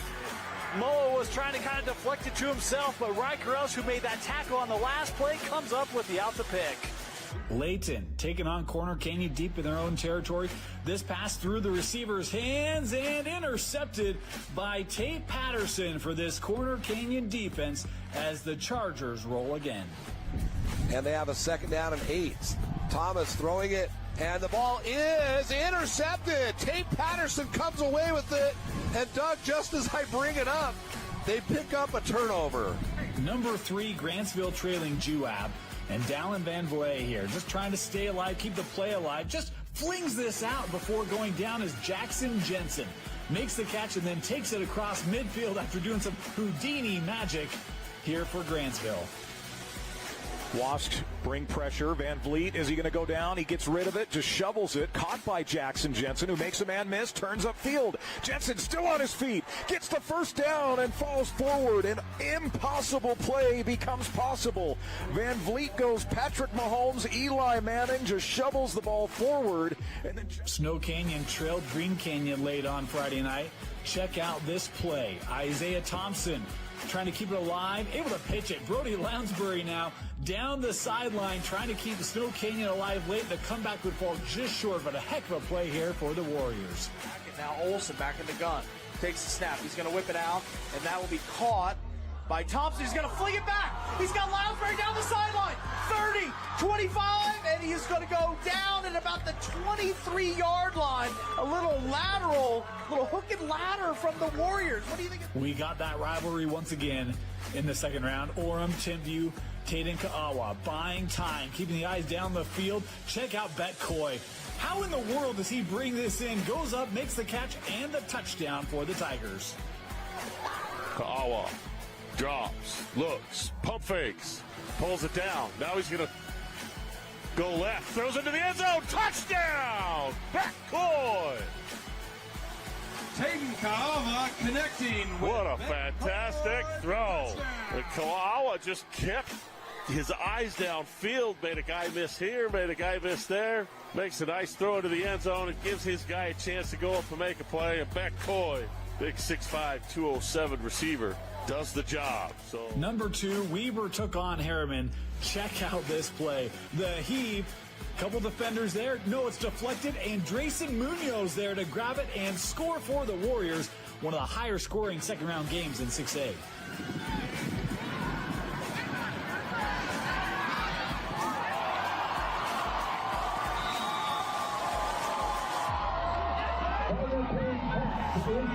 How about a little trick and treat action? North Sanpete with a fake punt. Oh, this may not end well.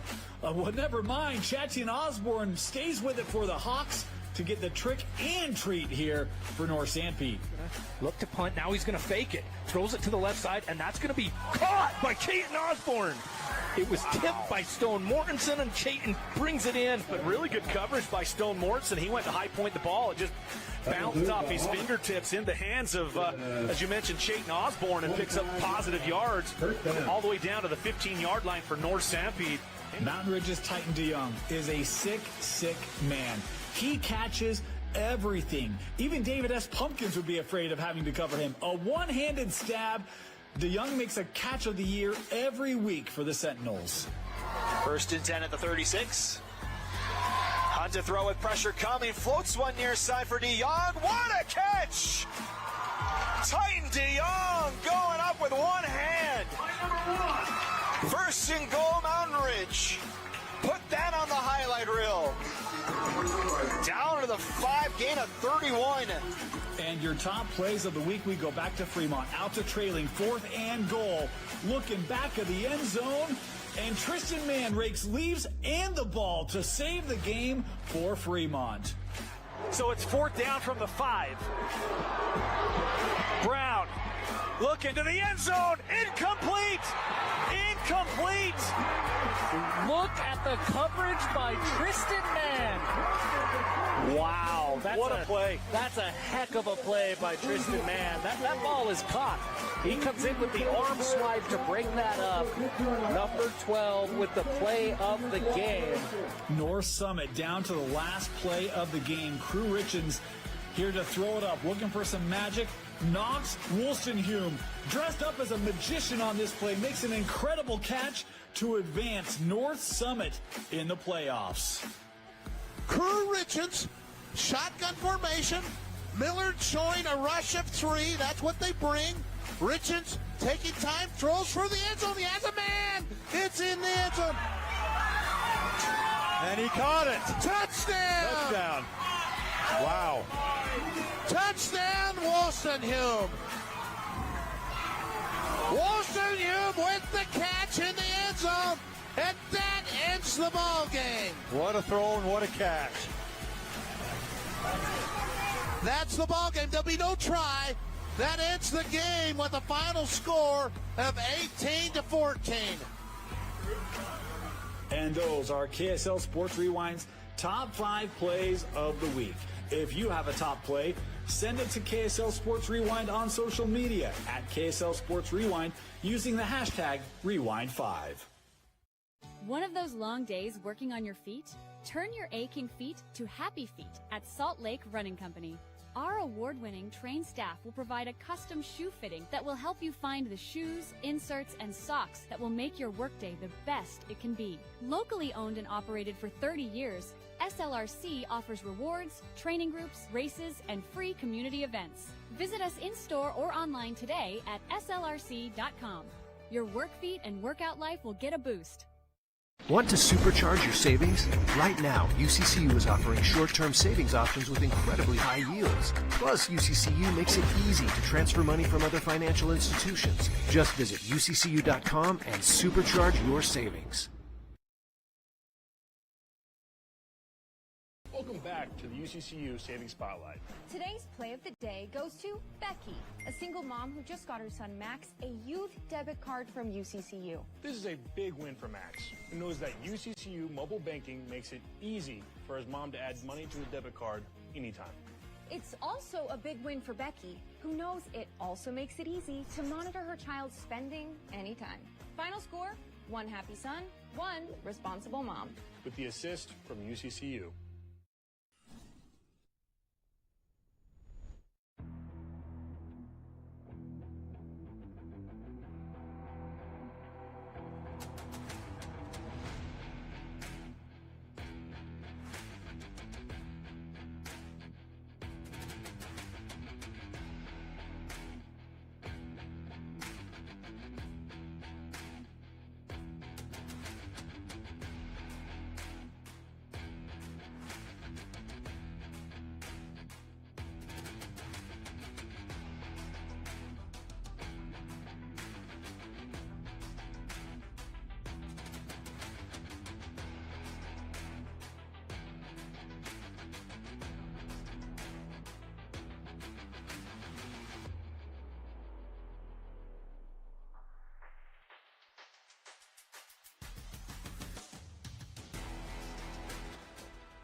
Walk it off in the 5A, 6A second round.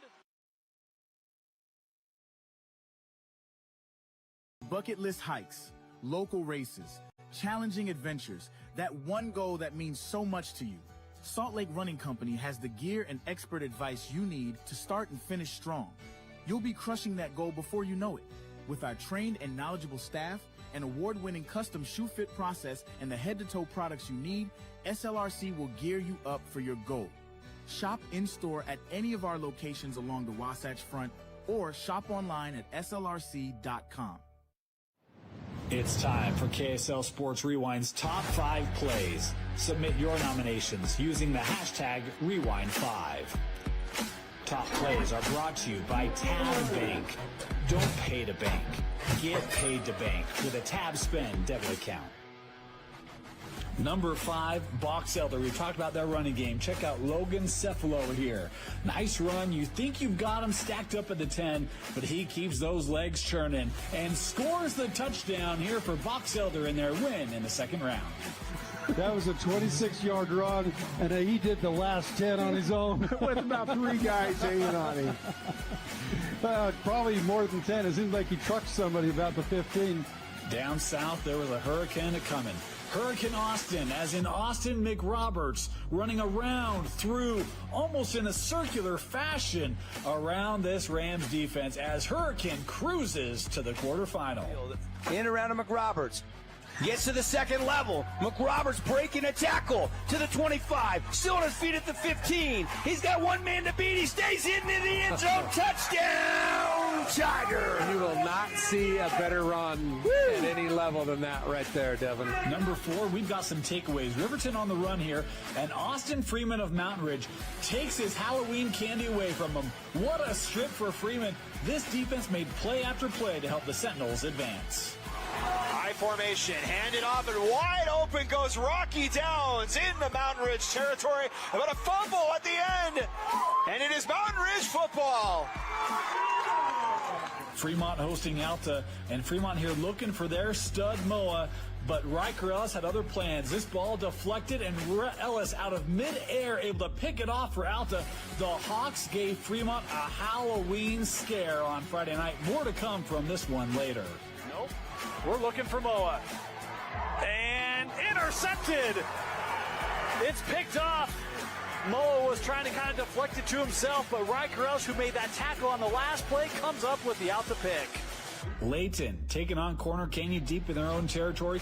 This pass through the receiver's hands and intercepted by Tate Patterson for this Corner Canyon defense as the Chargers roll again.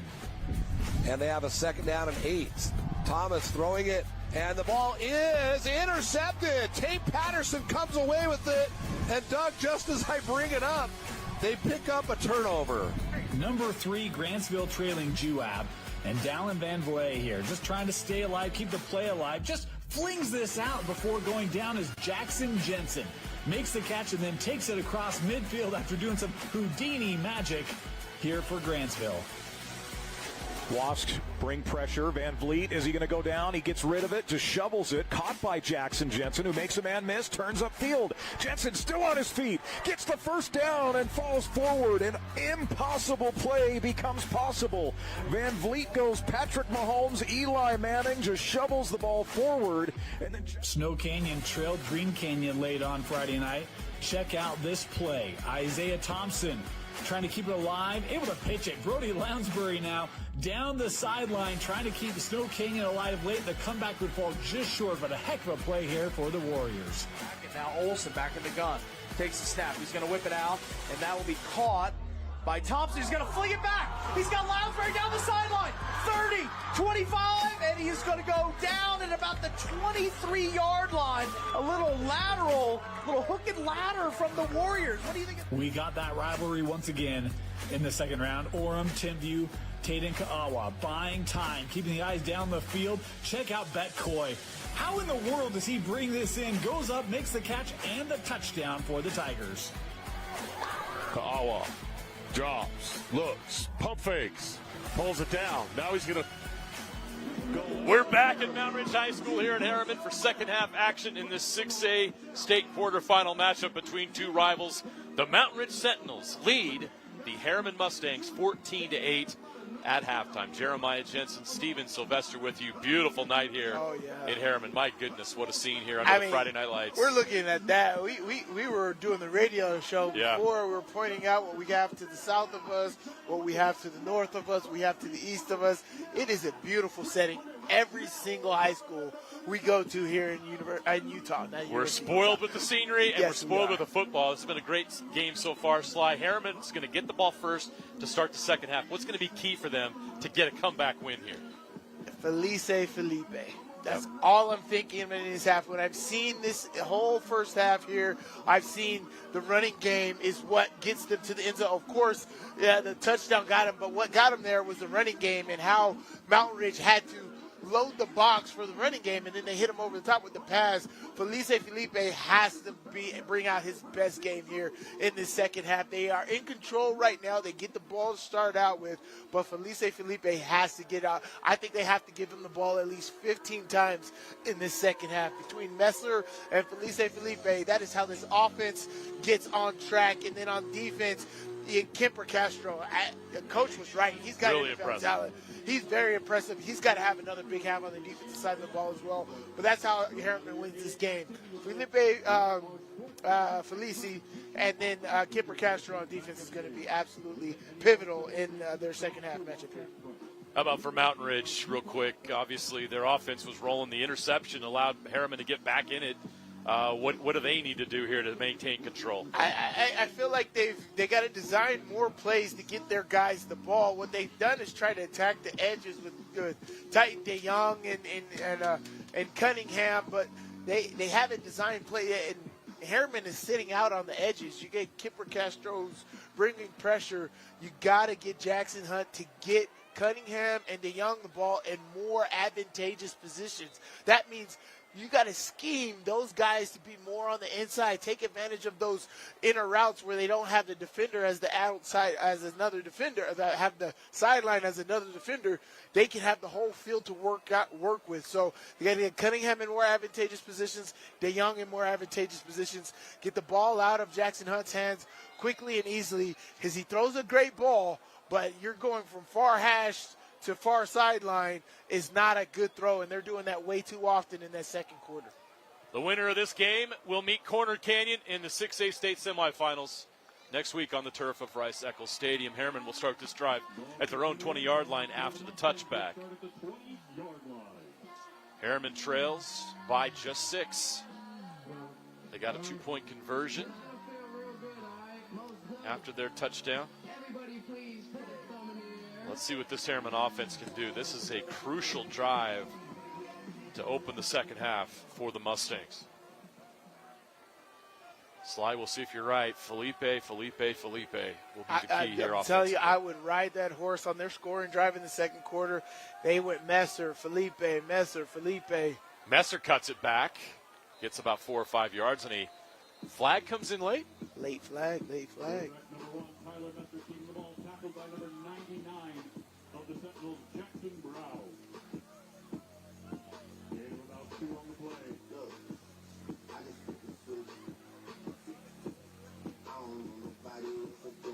During the play, holding, 50 feet of the offense, 10-yard penalty from the end of the run, replay first down. It's going to be very interesting, too, how this offensive line works without Toafenga. Yeah, I don't see 76 out there right now. Do you see him slide? I do not. I think he's out. I do not. That's a big loss. We were looking at him in that matchup with Brown. That was one of the keys in this game. Felipe with the late handoff. Felipe, 30. Tries to break another tackle. Has the first down and more. Is that a flag on the field? No, I don't see one. Sorry, there was something on the field shining a little bit. So the snap wasn't great, but Felipe. Look at that contact balance. Turns lemons into lemonade. Yeah, look at him falling forward. Again, Felipe. Don't go away from it. Don't get cute. If you're a strong team, which you are, run the football. That's a great play right here. Now that's how you run to the boundary. Yes. Take love. If you're running to the boundary, you got to get the defense to commit to the open side of the field. You can't just run an outside play straight to the boundary. They get the defense to check to the front side of the field because of Felipe, and then they ran a little under route pitch play back to the boundary. Second down and 2. Messer will throw. Nice. Open. Catch is made. Needs a little better throw. Is it complete? There. It is. He's got to step into that throw a little better on that and deliver that football and catch that runner straight up so he can get yards after catch.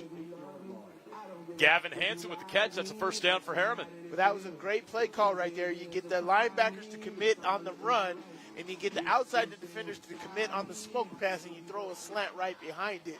You got the defense looking inside and outside, and you throw that little comeback route right there on the inside right there. And in motion. Messer hands it off to Felipe Nice. up the middle. He's getting chunks right now. That's got to be the game. If I'm the OC, I'm the Herriman, I got to get Felipe the football in the second half. He's going to bring momentum to your whole team. He runs with a lot of power, a lot of aggression, and he's going to get that. He's going to pop. I'm telling you, when you run the ball over, the Marshawn Lynch thing we were talking about in the first half, over and over and over again, that defense starts to wear down, and all Felipe needs is a little seam. That little seam, and he pops it. Felipe.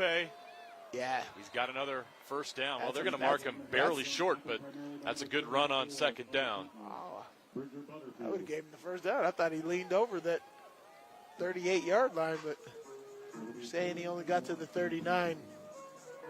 But again, now this is third and short. This is 2-down territory. I'm going for it on third and fourth down here. No doubt. And so you run, again, when we're talking about over and over, even if you run the tush push right here, you're wearing on that defense. You're wearing on that defense here. So here you just run a nice tight play right here. Felipe again. Oh, he is stopped short. He's pushed back. That's a tackle for loss. Great job by that Mountain Ridge front. That is a play they ran in the first half, and I think Mountain Ridge did the same. That was when they got that fourth down conversion. Yeah. They ran that same play. Mountain Ridge is ready for that. They practiced that this week, and they saw it in that first half right there. And that would have been a quarterback sneak. They should have just ran a quarterback sneak on that other one. Fourth down and 3 from the 41. Felipe trying to fight his way there. He's short. The Mountain Ridge defense holds. Yeah, gets no yards on that.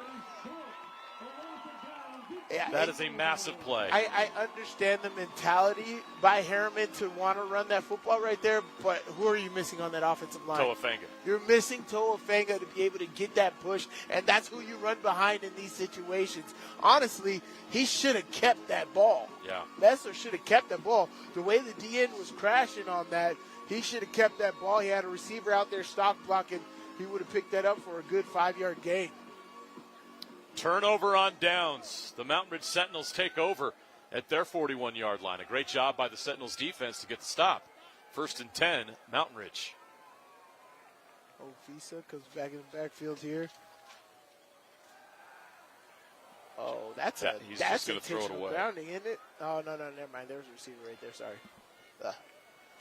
I was just like, that was way behind the line of scrimmage. But he felt the pressure. That was supposed to be a nice quick screen to Cunningham right there.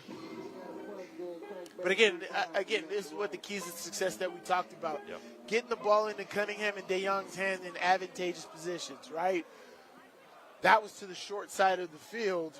That's got to be a quick hitting play. The defense had that bottled up really well.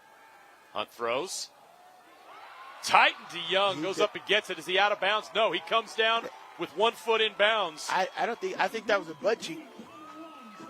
I think that was a right butt cheek that came down. As the defender took his legs here. His hand was down in. That's what they're calling? I don't think that's a catch. Yeah, that's not a catch to me, but hey, we don't have. They gave it to him. They're going to run up the middle with Ofisa. He's sent backwards. They're going to give him forward progress up to the 46-yard line of Herriman. Is that a high school rule or something like that, where if you get I think if his hand touches down, if his backside touches down, it's all you got to do. For me, it was which came down first. Right. I don't think his hand hit first. And without replay, you can't say. Right. It's a judgment call by the official, and right. That was a bang play, so very hard to officiate that one. We got another injured Herriman Mustang, unfortunately.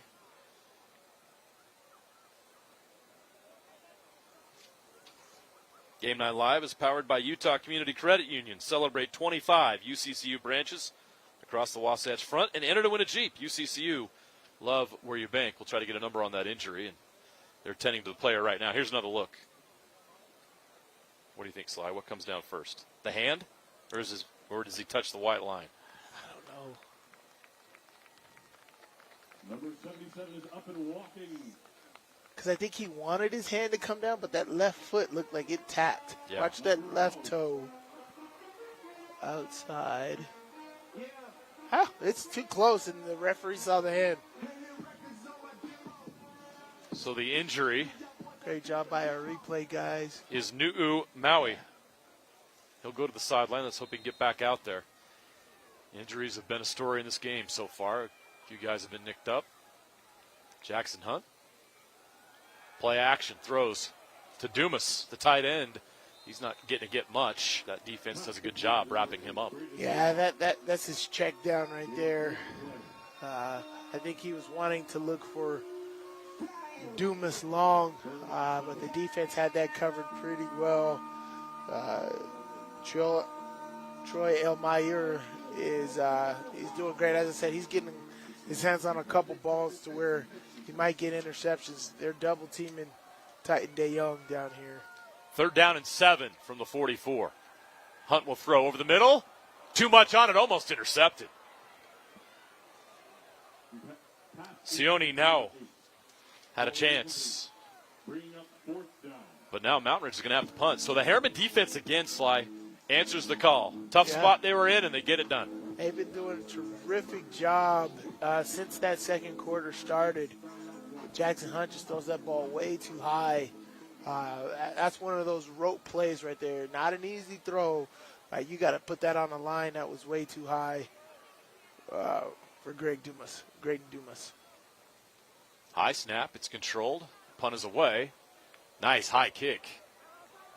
It's going to take a bounce. And Mountain Ridge will down it inside the 10-yard line. So the Mustangs have a long way to go to take the lead in this game. But plenty of time. 7:17 left here in the third quarter. Very interesting. Your defense is playing well. You gotta pay them off. I've been in these battles where it's nothing, and you get defense. Your offense has to come through. Again, you got to design some good running plays here. I understand you don't have Toafanga back there, but you got to get the ball to Felipe. Yeah, look at that. That's get back to great him. Job following forward right there. Not easy to bring down.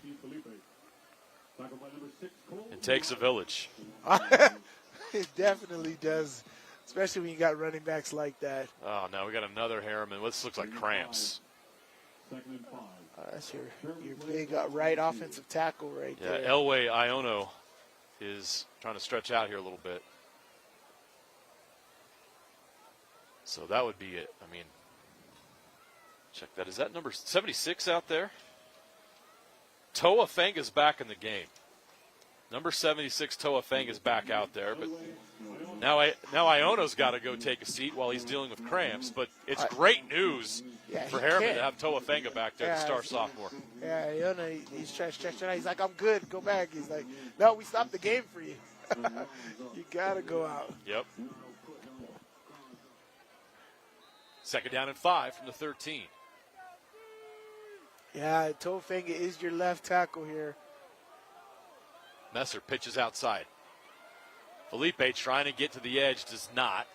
That Mountain Ridge defense is doing a great job containing him. Yeah, well, here's the thing. As I said, if you could get 2 to 3 yards, or honestly, your goal is to get 4 yards carry, right? Yep. But if you get 2 to 3 yards chunk, I'm telling you, something's going to give. The only problems you have is when you take losses. When you start to get those 1 yard, 2 yard losses in TFLs, you got to fall forward. You got to get 2 to 3 yards every carry. They go back to him. What a run there for the first down. Diving over defenders out past the 25-yard line. They'll give this Herriman Mustangs offense a little bit more breathing room. That's what you want. Look at that.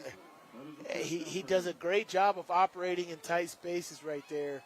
Great footwork. See the difference of having Fenga back in the game. Yeah, that's where you want to run behind. He's a road grader. You saw the difference there. Watch number 76. Yeah, he's 6'5", 305 sophomore. He does not look like a sophomore. That guy is. Bright future for that young man. Messer in trouble. Is going to throw it. Catch is made. They get a positive gain out of that. They're going to mark it down by contact. So trying to get a throwback here, but the pressure didn't allow that play to fully develop. Herriman and a great job stayed by on their again. cues. They did a great job staying on their keys here. Cole Uluwave provided the pressure, and then a great job there to get the stop. Cole Uluwave, his brother's a star at Cal, Cade Uluwave. Uluwave had a pick 6 last week as well. You go spread here, spread this defense out, but they look like they're in zone, so I'd throw the ball. A little trouble with the snap. Messer gets rid of it. Nice. Catch is made at the 40. Yeah, so that's exactly what you want to do. You spread that defense out. The defense didn't adjust to their spread alignment. The defense stayed 7 tight in the box. They didn't adjust out. So if they stayed set, they're either blitzing, so that means you really throw it, or they're just not going to cover it well. Great job right there by Messer and grabbing that football and delivering the football, but great catch. Take Love with the reception. Short side. Go back to work, short side, not much there. Gavin Hansen with the catch, but he gets maybe a yard. 4.5 minutes left to play in the third quarter.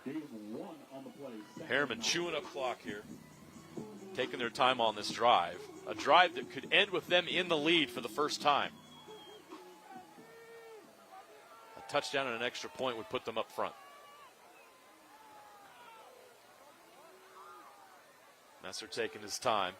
10 seconds on the play clock. They're going to send a man in motion. Messer is going to throw it. Now he's going to keep to the boundary. Not what they wanted. And he's going to run out of bounds at the 45-yard line. He got to get the snap under control. Oh, yeah, my gosh. That's suddenly been an issue. What is going on? The last drive and then this drive. Remember on the two-point conversion. 2-point conversion, he got it under control. Is that Messer catching it, or is that the snap just whatever's going on? Whatever the reason, they got to get that under control. That might be an issue late in this game. They got to figure that out, whatever that is.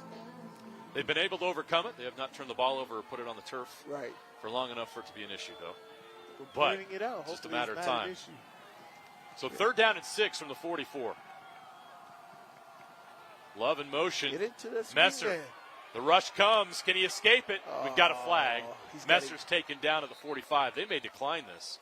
Yeah, he's got to get that ball out. I'd decline it to force that fourth down. Unless they want to play the field position. But you see that motion pre-snap for a quarterback to look, what is the defense doing to react to the motion, right? Yeah. Is it one man following him? Are they on a line? Are they in zone? That defense didn't do anything. Throw it back to that guy in motion. Yeah. He was wide open. Yep. That's quarterback IQ right there. He's got to see that the defense did not. Number 50 of the offense. 10-yard penalty from the previous spot. Replay third down. And you have a mobile quarterback and he holds the ball, that is going to happen 90% of the time. You're going to hold. You're going to get a holding call. He's holding the ball way too long. The guy's got to get out right there. Yeah. So Mountain Ridge accepts the penalty, so it's third down. They decide to back them up instead, playing a little bit of a field position game here with the confidence that their defense is going to get a stop here on 3rd and 16. Messer will throw. Plenty of time. Messer still waiting for someone to come open. Now he throws it, and it's intercepted. Picked off in Herriman territory. Caden Runyon. The 6 foot, 165-pound senior with the pick, and Mountain Ridge is in great field position. That's just not going to There is get a it flag. done. We'll see what this is. Yeah, that's just not going to get it done.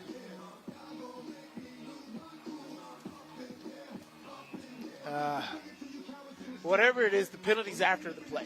Right. Right. So sportsmanlike on one of the teams, one of the players on one of the teams, I don't know what, they were barking back and forth. Great tackle by Felipe. But outstanding defense here by Mountain Ridge, staying on their technique. The play is an interception. To the play, personal foul, number 2. 15-yard penalty, first down. Yeah, Herriman's killing themselves here. This is not good quarterback play. That is, but again, why are we designing so many things to go to the boundary? You're not utilizing the field. I've seen so many plays that are designed to go to the short side. I don't care if you have it to the left side. Call right side plays. Yeah. He doesn't have any room to operate, and because it's the short side of the field, he doesn't have any room to create and run. Pet peeve. Yeah. 3:27 left in the third quarter. Mountain Ridge with the ball in Herriman territory at the 25-yard line after the penalty. Hunt. Pressure's on. Wide open receiver. And they're going to bring him down short of the first down marker. Catch is made by number 17, Lincoln Twilley. It almost seems like this defense has got to make it happen, right? Because they're getting great pressure and they're creating turnovers. But they're going to have to essentially cause a turnover and get a score here to make that happen. Handoff up the middle, trying to get that first down, and they do. Ashton Gates. Looks like they might mark him just short. So it's going to be third down and 1. And we got another injury. Another Herriman player is down.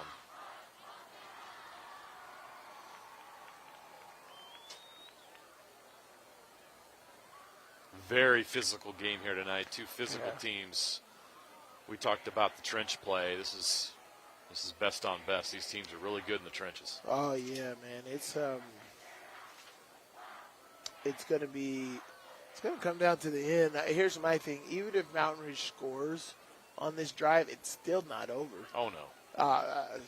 They got down 14-0 in the first quarter. And that second quarter, you thought Herriman was winning the way the momentum shifted. Right. And so this is going to come down all the way to the end here. These teams got to keep fighting and keep making that happen. Coach Robbins.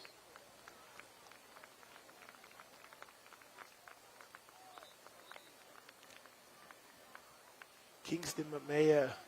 He's had some plays in this game. They're going to miss Mamea, this senior defensive end, 6'4", 250. See if he can get back out there. It looks like he's going to try to walk it off. He should be all right. Yeah. 2-6-4 DNs is it's nice. Big team. They've got size. That's what you want. 3rd down and 1 from the 16-yard line. See, they go 4 strong here. And they're going to run it with Ofisa, and he gets the first down without any trouble. Yeah. They get a big push, a 4-yard push down to the 17-yard line. Now they're in the red zone. Farther than that, they're down to the, I apologize, I said 17. They're down to the 12-yard line.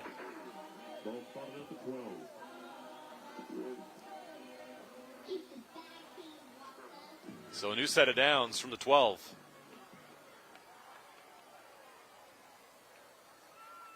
Another handoff. Ofisa. Physical run inside the 5 down to the, well, they're going to mark him right at the 5-yard line. This Mountain Ridge team, they can sling it all over the place, and if they need to, they can just grind it out with Ofisa in that offensive line. They're very versatile. And that's what you want to do. It sounds like that's something that they're comfortable with doing right now. You know, they've had some luck in the passing game where things haven't been intercepted, but they've gotten close. And so one thing that's guaranteed is you got Ofisa. He's able to get those tough yards. As we said, Ofisa's stats on the year are 106 carries for 446 yards, 4 yards a carry in 11 games. That means if I read that statistic, you got 106 carries, 406 yards, you get those tough yards. Yep. You get those tough yards. They put you in when you need to get those tough yards around the goal line, around short yardage situations. He is your short yardage back, and this is short yardage time right here. 1st and goal from the 2. Ofisa fighting his way to the goal line. Short. Comes up short. Herriman Stop. does a great job. I thought that was a touchdown. That kind of opened up, and that was a great stop right there by Herriman. So that's one of 4 shots that Mountain Ridge has at getting this ball into the end zone from the 2-yard line. And now they got an injury. This time it's a Mountain Ridge player that's down on the turf. Oof. We're getting late in this game, a very physical game, and yes, we're starting to see some attrition.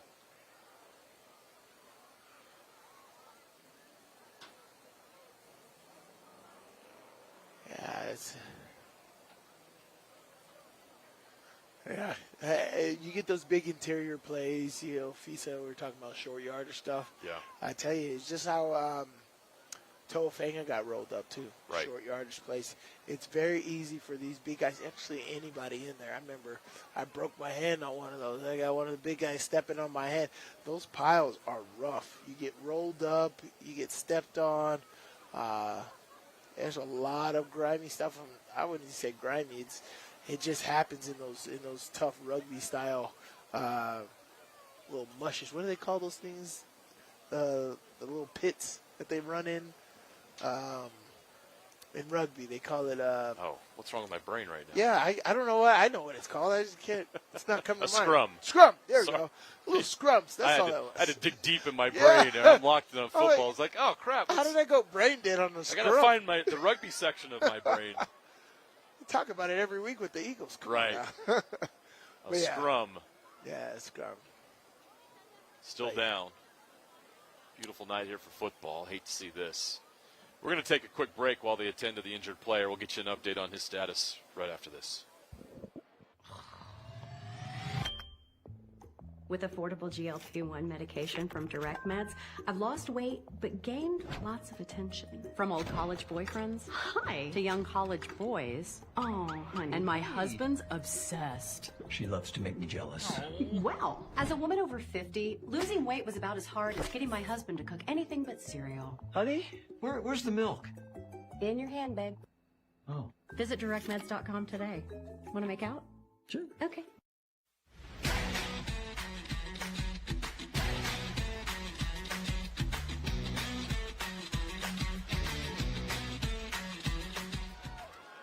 Tyler McClellan, the injured lineman, he's back on the sideline. We hope he gets back out there soon. They go back to the run. Diving over the top. Is he in? No, he's short. Wow. That Herriman front does their job. Ofisa launched into the air and could not get over the goal line. And now we got a flag after the play. He got turned around. Yes, he did. And the ball has the cross, and They did a great job of hitting his legs and turning him. He did not get there. Oh, great call by the ref. He did not get the there. Turn prevented the ball from crossing the plane of the goal. Oh, yes. Let's see what the call is. Personal or unsportsmanlike? Oh, this is trouble. After the play, personal foul, number 8 of the offense. 15-yard penalty, third down. Greg Dumas way. That's a big call. Yeah, it is. That's a 15-yard. It's going to be third down, too. That's after the play. You go to the 16-yard line now. How about this Herriman defense? Which sometimes some offenses like this. I get more space to operate is how they think about that's it. true. Well, I don't think they're going to try to dive over the end zone on this play. Let's see what they do. No. God, Cohen. Is that direct snap to Cunningham? They're trying to run a gadget play here. They throw it. That's picked. Herriman gets another stop. Guess who? Ellermeyer. We've been talking about him. He's been edging close. I know this is a trick play, yada, yada, yada, but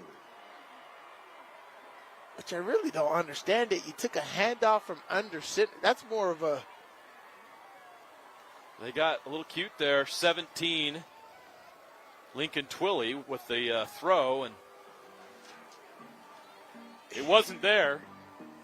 And Ellermeyer, one of the best safeties in the state, is all over it for the pick. Okay, maybe they were trying to, because I'm like, why would they do it under center and then do it? I want to see that one more time. Who blew pass? up the play in the backfield? I want to see it one more time if we've got it. Well, never mind. Let's get back to the action. Great defense. I apologize. Play. I didn't give credit to the player for getting in the backfield and blowing that up. That was batted down at the line of scrimmage. Ellermeyer's been getting close to a pick all game, and he's got that. I know he wishes he could have had a big return on that.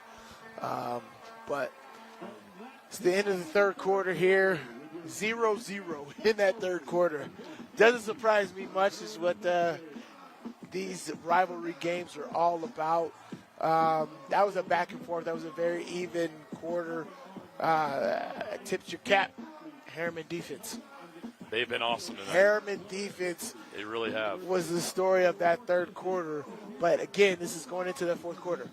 Something's got to give, right? This Herriman offense has to give something back to this Herriman defense, and vice versa. This Mountain Ridge offense needs to give something to their defense as well. And so this fourth quarter is going to be very exciting to see how they finish. But this is a trip to the turf right here. 12 minutes. Mountain Ridge has the edge. We are 12 minutes away from a trip to the turf. The winner of this game will take on Corner Canyon in the 6A state semifinal next week.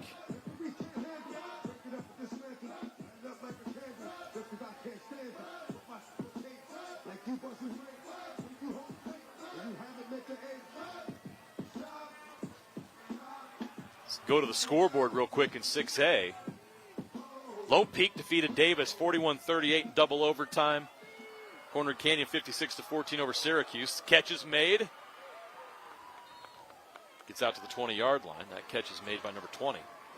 That is Cooper Grundy. The winner of this game will play Corner Canyon. Lone Peak gets the winner of Skyridge and American Fork, and right now Skyridge has a 42-16 lead over American Fork in that Region 3 rematch. So which of these two teams will be at Rice-Eccles Stadium for the 6A semifinals? We're about to find out, and the flag is thrown. Several of them. Title snap. False start, number 50 of the offense. 5-yard penalty. Still second down.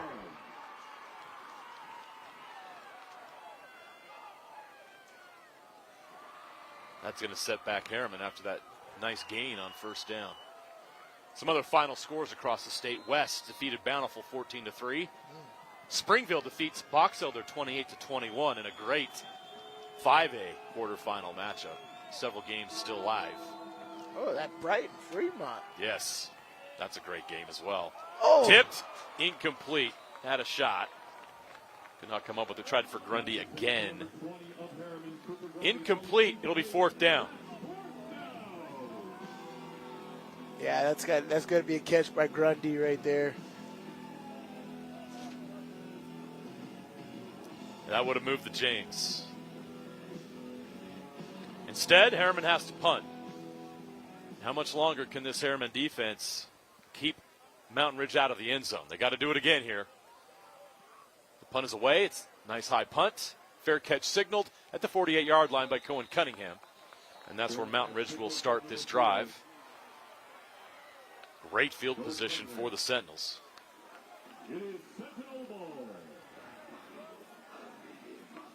So Herriman cannot take advantage of the interception.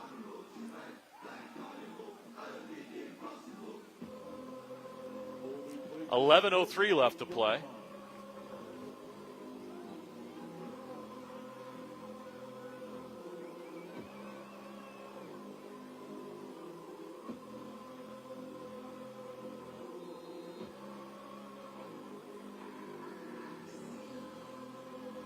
First and 10 from the 48. That offensive lineman is not on. They did not throw the flag for you. You were right. He was back. He was not breaking the hip of the center, but all right. 7-yard gain on first down. I guess most of those things have to be egregious for them to be called, right? Usually there's a warning before they throw the flag.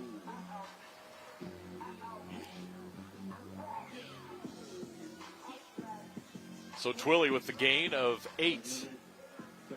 Mountain Ridge now in Herriman territory. Hunt will hand it off to Ofisa. He's turned back. He is short of the he didn't get that marker. Yeah, how about this Herriman defense, man? They are tough. Another shout out to them. They played a very, very tough game here. Oh, now Kemper Castro is injured.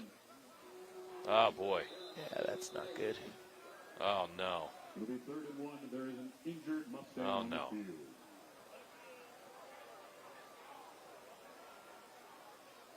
He's holding his knee. Yeah, that's no bueno. All right, while they attend to Castro, we're going to take a break. 10:09 left to play in this 6A quarterfinal matchup between Mountain Ridge and Herriman. We'll be right back after this. Bucket list hikes, local races, challenging adventures, that one goal that means so much to you. Salt Lake Running Company has the gear and expert advice you need to start and finish strong.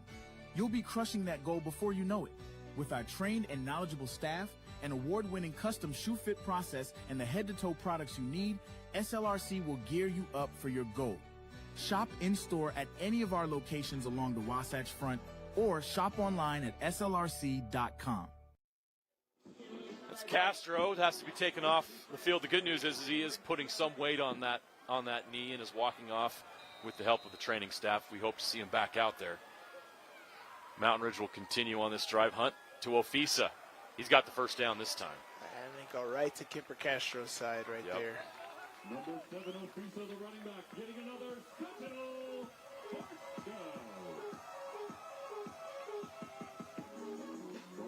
First down picked up by Mountain Ridge. As we said, Mountain Ridge has to do something to complement their defense here. They got to find a way to get Titan DeYoung and Cohen Cunningham in advantageous positions.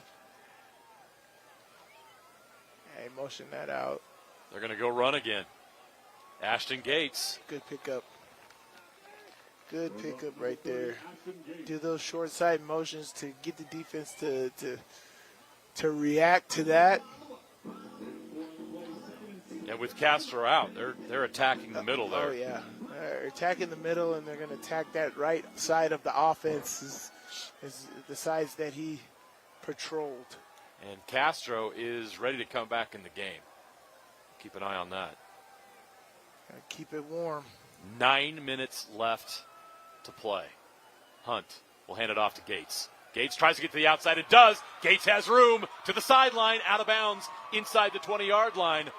The Sentinels are in the red zone. And Castro comes back.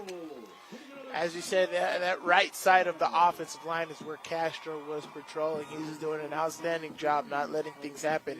And those last two plays were right off of that right side of that offensive line. Now, Kemper Castro's back in this football game.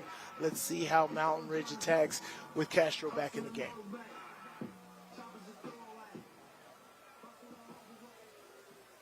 .14-8 lead for Mountain Ridge. They're trying to add to it. Not going to get anything there. Guess who made the play? Kemper Castro, after injuring his leg, is back in the game and gets a TFL. He's got a motor, folks. Wow. He is extremely motivated right now, and the way that he's moving to the right side of the offensive line right there, or right side of the defensive line, left side of the offensive line, and see how he attacks this front here. 2nd and 12 from the 21. They're going to hand it off to Gates. Ashton Gates in the middle.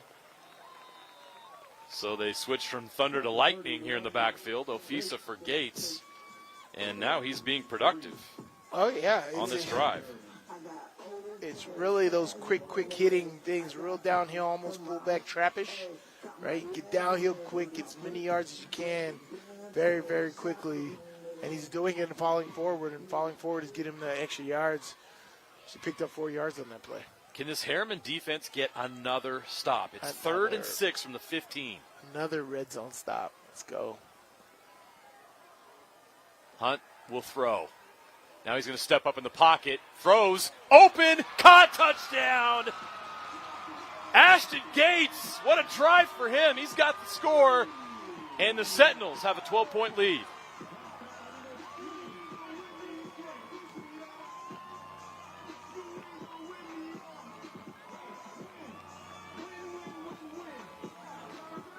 Got a party going in the Mountain Ridge stands here in the student section. They're feeling it.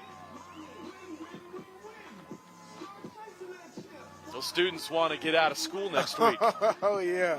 I mean, I would. They want a field trip to Rice Eccles Stadium. I would. I'd be like, look, football team, do it for me. I want to be there to support you. Do it for me. Mountain Ridge will go for 2 with the 12-point lead. Hunt, back of the end zone, catch made. The 2-point conversion is good. Goes to his tight end, Graydon Dumas. It's a 14-point game. 2-score game. Great job here by Jackson Hunt.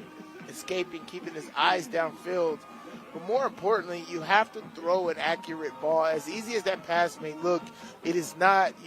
You still have to have good mechanics in throwing that football right there to, one, get it to him on the run, make sure it's not too low. See him escape here? This still needs to be an accurate throw right there. It's a good wind-up, good throw. Ellemeyer was right there. If that pass was a little slower, sluggish, down lower, that's not completed. So great job by Jackson Hunt right there, escaping and throwing a great catchable ball. That is a play he'll want to put on his highlight reel that he sends to colleges because they're going to want to see those kind of plays. Well, yeah, there were so many mechanical things from the quarterback position that you can get from that play right there, from, not forcing the ball up front, pulling the ball down, right, at the timing, right, how many times you got to have a clock in your head as a quarterback, right? He steps up into the pocket, and as you step up, are you looking downfield? What are you trying to take advantage of? And then, of course, the throw, the accuracy of that throw, as short as it looked, that was not an easy throw. Ask Russell Wilson. I know you Broncos fans know about that. Let's ride. Touchback. Herriman will start at their own 20. We talked about that Herriman defense, how awesome they were, but we knew they could only hold them off for so long. This Mountain Ridge offense is so explosive. You got to take advantage. They took advantage of Kemper Castro out of the game. Yeah. Right? Kemper Castro was out for 3 plays. 2 of those 3 plays were for big yards, chunk yards, off of that side of where he was. And so, I mean, that could have been your edge. They haven't scored since the first quarter. And they do that. 2-point conversion was huge, too, making a 14-point game. That was great operations by Mountain Ridge right there. Now, Herriman is more in a desperate situation, right? You have to throw. You have to get downfield. Running the football is not going to get it done. Messer escapes the pocket, gets 3 or 4 yards out of bounds, stops the clock. It will, unless...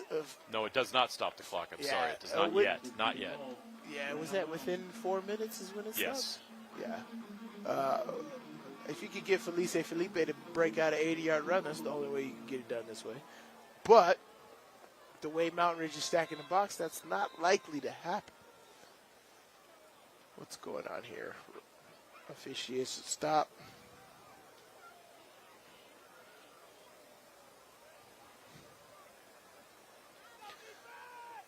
See what they call here. Trying to put some time back on the clock. 7:20.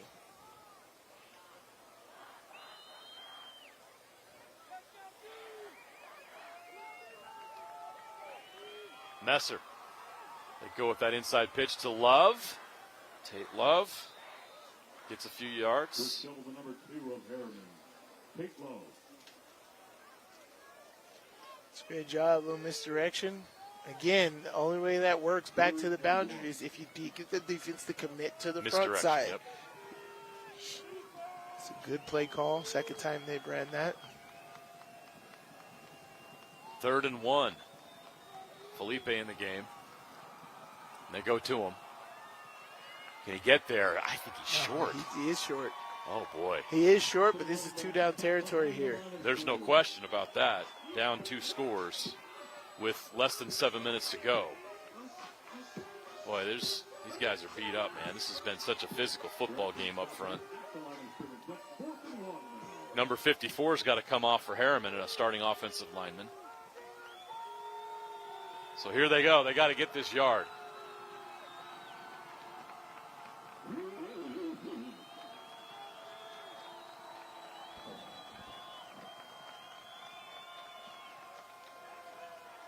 Clock is running.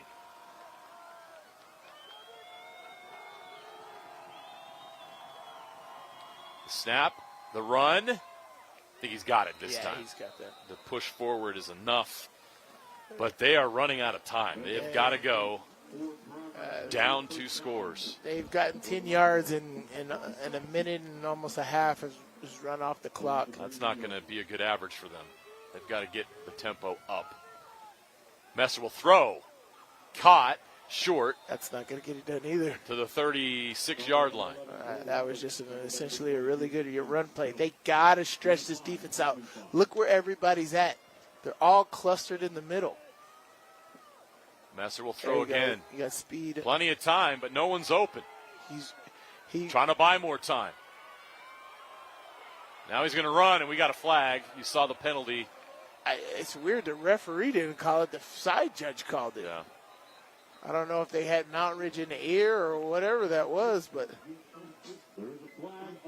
see, here's my thing: is he's escaping to the left. Why are you escaping to the short side of the field? That's what's not getting you ability to see things. Why, escape to the right? That's holding. Yeah, they got a Foul, illegal blindside block. That's the player Number right there. 53 of the offense. They didn't call the holding. They called the blindside block. Same player. So same player, same guy, but. That's going to push him way back. But again, this is Messer from the quarterback position. He's got to understand that the longer he holds the ball, the more these things are going to happen. He's got to get rid of the football or make something dynamic happen. The offensive linemen are not anticipating him holding the football this long. 2nd down and 20 from the 21. Messer will throw over the middle. Nope, it's caught short. And not much there. And the clock will continue to run. He said that's not going to get it done. Gavin Hansen with the catch. We're coming up on 5 minutes left to play in this game. 22-8, Mountain Ridge with the lead. It's almost an identical score to their first matchup. Yeah. Very similar. Under 5 minutes to play. Tight formation. 3rd down and 14. Now they're going to spread it out a little bit. Messer. Now he's trying to escape up the middle. He's fighting for yards. He's close to the sticks. He's there. He's got it. Now he's free. Messer into Mountain Ridge territory. Down to the 44-yard line. They needed that. Yes, they did. That was perfect. But that was effort. That was all Messer right there. But guess why this happened? Look at the initial formation. They spread the defense out. The defense was spread out. Nobody was all clustered in the middle. You were able to do something. There was actually options for you to choose from on that. Great job by Messer. Felipe, diving over defenders. He's going to take it to the house. 44 yards. What a run by Felipe. And the Herriman Mustangs are still in it. What a play. Unless Felipe goes for a 75-yard touchdown. We talked about it all game long. He's eventually going to break one. He does it almost every game, and he finally got it done for 44 yards when they needed it most. Going back to last week, was that not a hurdle? As long as it's low, it can be called. I had a conversation. Yes, you did. Yes, with the referee this week. Please. After the extra point here, I'll explain.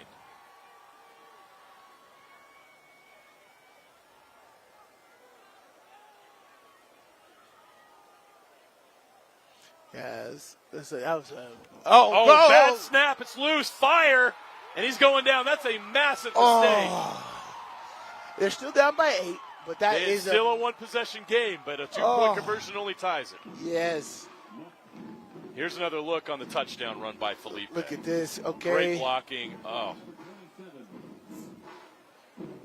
But his ability to break tackles is just elite here. Watch how he takes us from the sideline view here. The broken tackles, you can't arm tackle this guy. You got to bring your whole weight, body, and the community to bring down Felipe. I can watch this replay all day. Look at that. You got guys diving. He didn't jump over a defender. You're talking about that Marshawn Lynch hit a guy in the face over and over again. Yeah. Guys diving at his feet is that mentality. I don't want to hit this guy. Right. Let me dive low. He and knows that's why that. It wasn't a hurdle penalty because the defender was down on the ground. Yes. Great job by Felipe getting into the end zone. That might be a costly 2-point conversion. Puts a lot of pressure on them if they're able to get to the end zone again. But first, this Herriman defense needs to dig deep and get one last stop against Mountain Ridge to give their offense a chance. We still got a ball game here. With 4:15 left to play, both teams have their timeouts. Both teams with 3 timeouts. So Mountain Ridge will start this drive at their own 20-yard line. 1st and 10.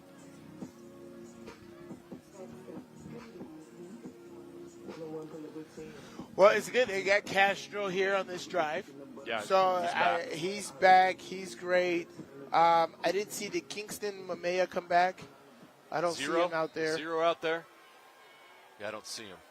So they're short on Mamea, but they got Castro back. Ellemeyer's been hunting all night. They're going to try to run the football here. Hunt's going to throw it. Cohen Cunningham's open. Oh, gosh. And he's so dangerous. Cohen Cunningham down the sideline all the way to midfield before he's taken out of bounds. What a playmaker he's been all season long. Hey, you get him in space. This is RPO, so you got the option to run or pass. But if you're not going to cover the 1,200-yard receiver, I'm going to throw the 1,200-yard receiver. This is great operations. This is something they should have did all game. But you put Cohen Cunningham in an advantageous position, which is the slot. Yeah. You give him the slot. He has a 2-way go. It's hard to cover him. You cover with a linebacker. You got mismatches. To midfield. And the clock will run. I'll give him a 3-yard pickup right there. We'll see at what point Herriman decides to use their timeouts. Yeah, Herriman has 3 timeouts here, and so this is where, understanding how to utilize those timeouts are so very important.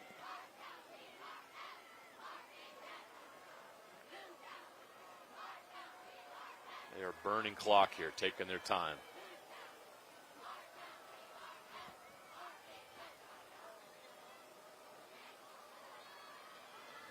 Ten seconds left on the play clock. 3:25 on the game clock.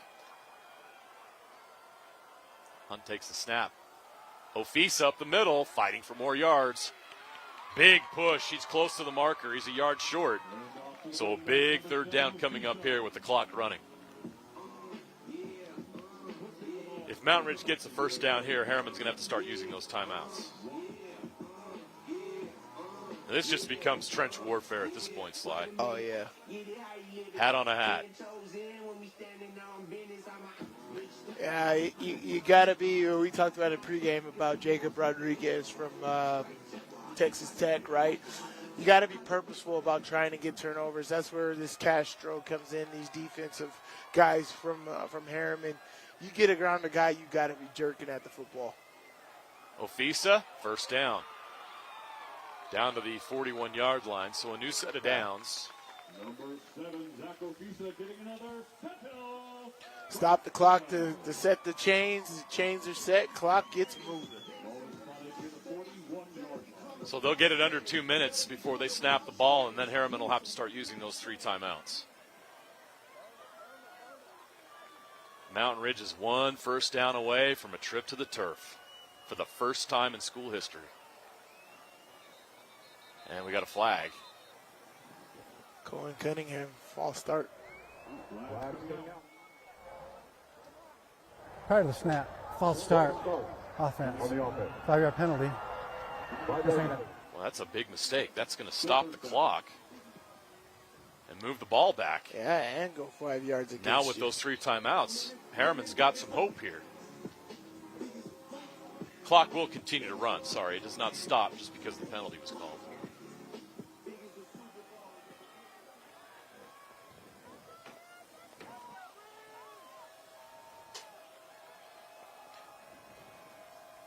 Got Ashton Gates back there. And they go to Gates on the run. Gates trying to get to the outside, and they stop him. He's up to the original line of scrimmage, the 41-yard line, and Herriman is going to start taking those timeouts.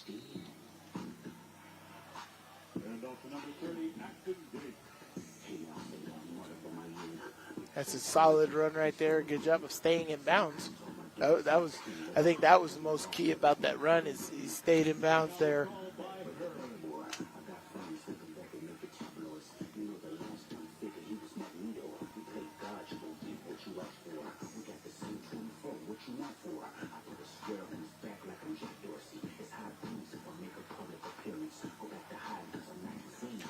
Okay. Whew.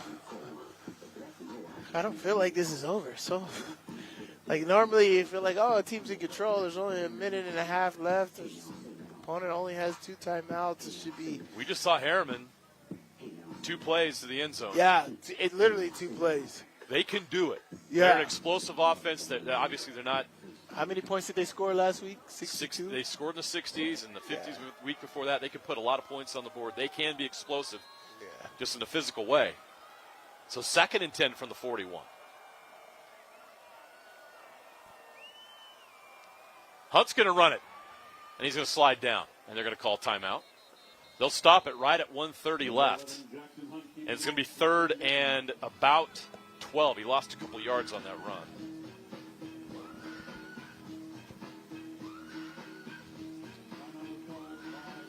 So 3rd down and 11. Sly, you are right. This is not over. As you said, they needed to pick up 1 more first down. They have not done that. Because they don't pick it up here. I essentially think that they're going to do something. I would run the ball again. I wouldn't chance it on a screenplay or nothing. Or if I do, what I'm doing is I'm doing a shotgun play here, right? I'm going to go 2 by 2, and then I motion my running back out to empty. Spread this defense out and try to attack. If something's open, take it. If something's not open, take the sack. Don't throw an incomplete pass. Take the sack. Punt the football. Keep them inside of the 20-yard line. And make them have to go 80 to 90 yards. Big play here. 3rd and 13. Empty backfield. They're going to throw it. Unless they go to Gates, you're on a run. They are going to throw. Take the sack. Jackson Hunt's going to take the sack, and he is down in Herriman territory. Smart play. That's exactly what I would have 48. done. I would have ran around a little more, but that's exactly what you wanted to do. You take the sack, make them use their timeout, and then you punt the football. Punt them inside. This has got to be a good punt. We haven't seen some good punts today, so this could be a shank too. If he shanks this punt, we saw a 5-yard punt earlier. Right. If he shanks this punt, that's not good. That was a waste of possession on that third down there. But if you can get a good punt off, keep the ultimately, special teams, if you're a punter, you got one job. Punt the football. You should know how to punt the football. Get him down inside the 10-yard line should be the goal. But I'll take inside the 20. I want to make Herriman's offense have to go 80 to 90 yards in a minute and 20 seconds is the goal here. But they got to apply pressure here. They're going to try to block it. Whatever you do, do not rough the kicker. Snap is high but controlled. They get it off. Good punt. Good punt. Ellen Meyer's going to signal for the fair catch. Good catch. Way to catch it. Okay. Good catch by him. He catch it at 19. Okay. They're going to have to go 80 yards. Good punt, but even better catch by Ellemeyer, right? If he lets that roll, that's more time off the clock. Need every yard. Yep. You're and right. you're Time closer too. to your end zone. Correct. So great catch by Ellemeyer. Okay. Now, they can do this. They can get down the field in a minute and 20 seconds. Very possible. They need 81 yards for the score in 1:21. Can they do it? Right? That big run play by Messer was because they spread the field, made this defense go a little bit more open. Your options were open. For some reason, he's a right-handed quarterback that likes escaping to his left.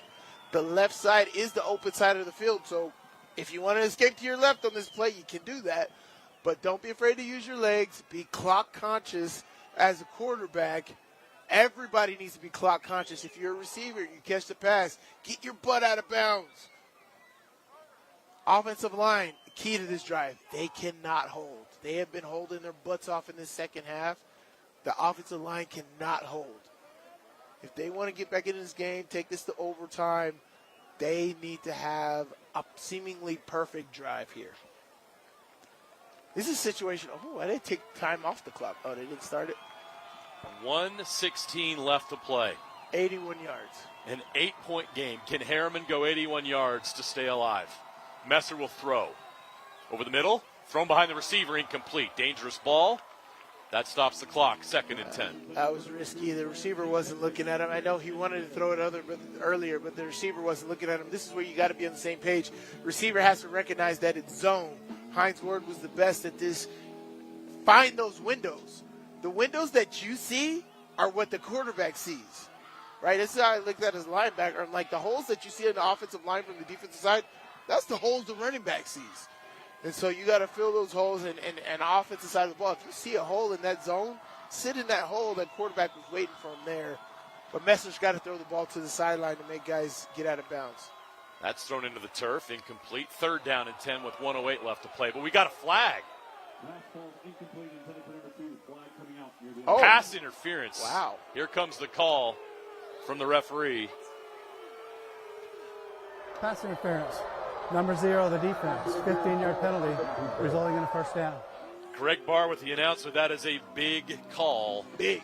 Herriman gets 15. Well, they're going to put it at the 34-yard line, That's not huge. 15. But that is exactly 15 yards, and you stop the clock. You get a new set of downs. You get more life off of 2 awful passes. And no time came off the clock. Yeah. Messer outside, incomplete, almost intercepted. Caden Running already has one today, and he almost pulled in a second. I actually like the concept. The ball just needs to. I don't know if he has to flatten that route out a little more. There was a safety over the top. Yeah, I like the concept. That was just a miss. You know what's open right here?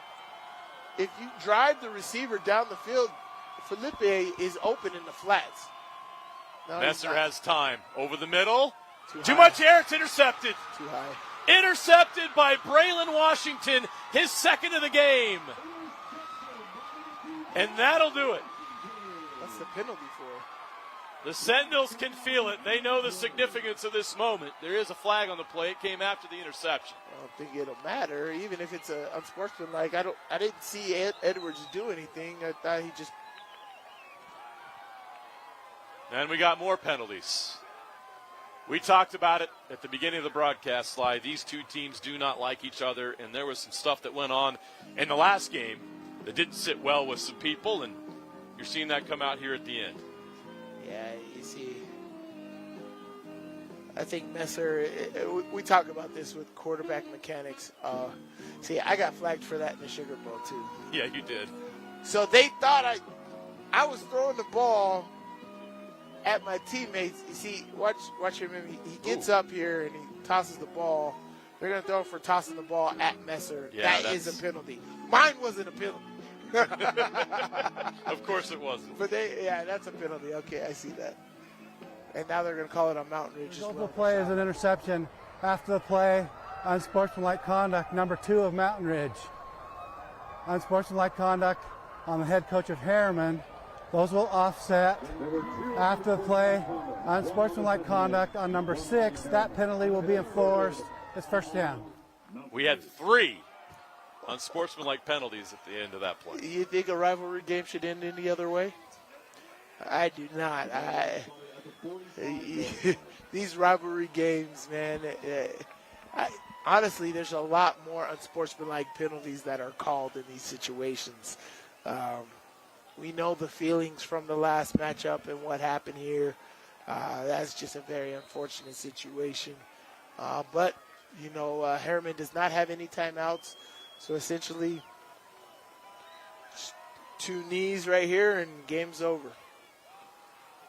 There's one.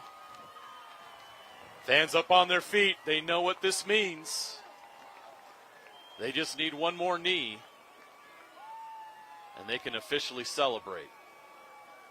The Mountain Ridge Sentinels won the Region 2 title, the first region title in school history. And now they're about to experience another first. The knee is down. The clock will run out. And the Mountain Ridge Sentinels have done it. For the first time in school history, the Mountain Ridge Sentinels will take a trip to the turf. They are going to the 6A state semifinals, where they will face the Corner Canyon Chargers. You want to be the best, you got to beat the best, and they'll get their shot coming up next week. Yeah. Mountain Ridge 22, Herriman 14 is the final score. This is a crazy game. Crazy game, and for it to end under 8 points, or an 8-point game, I don't think there's any other way this should have ended. This was great. This was great football game awesome. Between 2 fierce rivals, both located in Herriman. These 2 teams do not like each other. They know each other well. Very well. Very well. This was the second time they faced each other.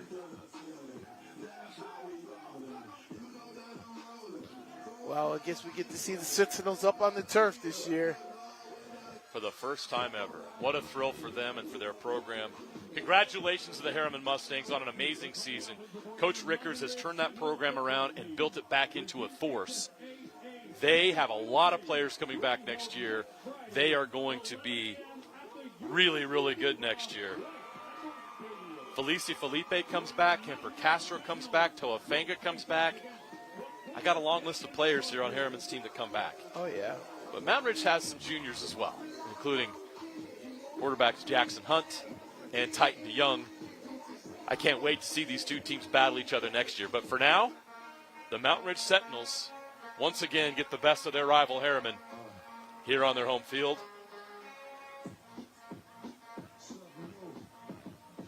What a moment for the Mountain Ridge football program and for this school. And what a season for first-year head coach Nick Robbins. He played that tough non-region schedule, Sly.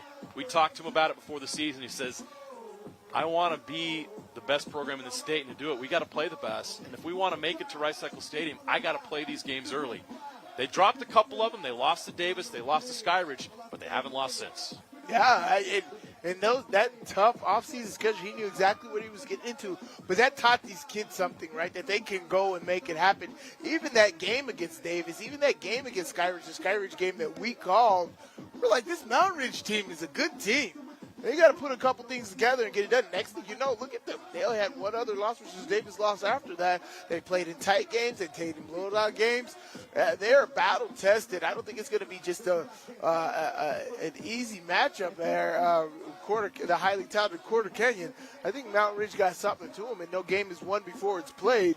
But these guys will definitely have an amazing opportunity playing up on Rice Eccles turf and making that happen. And here come the students to celebrate the victory. Very, very excited for this school. And they get that trip next week, that field trip. Oh, yeah. I'll tell you. They're going to get out of school. I'm like, hey, look, football team, you're doing it for me. Not you. It's not just you you're doing it for. I get to miss school next week. I get to. We got a couple post-game interviews for you before we say goodbye for the night. Get a chance to talk to a couple of great players in this game. Zach Ofisa and Braylon Washington. The senior running back. Braylon Washington with 2 interceptions on the night. Awesome matchup. Ofisa. Tough running all night. We've got Titan DeYoung down there with a headset on. No. No, who we got? Braylon Washington. Braylon Washington, sorry. No, you did. Braylon, 2 picks today. Oh, my. I got to talk about this first, though.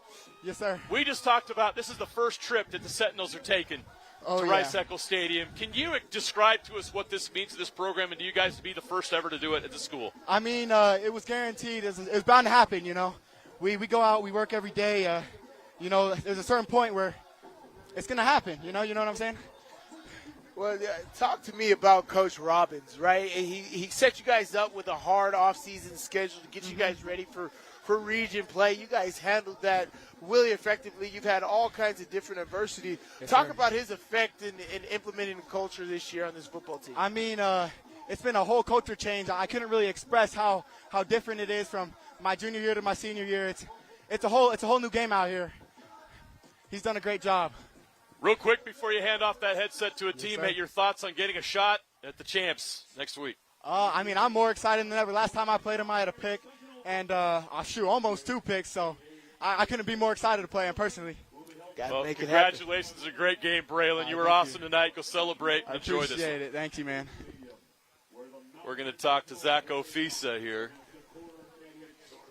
Zach, welcome to Game Night Live. Big smile on your face. Thank you.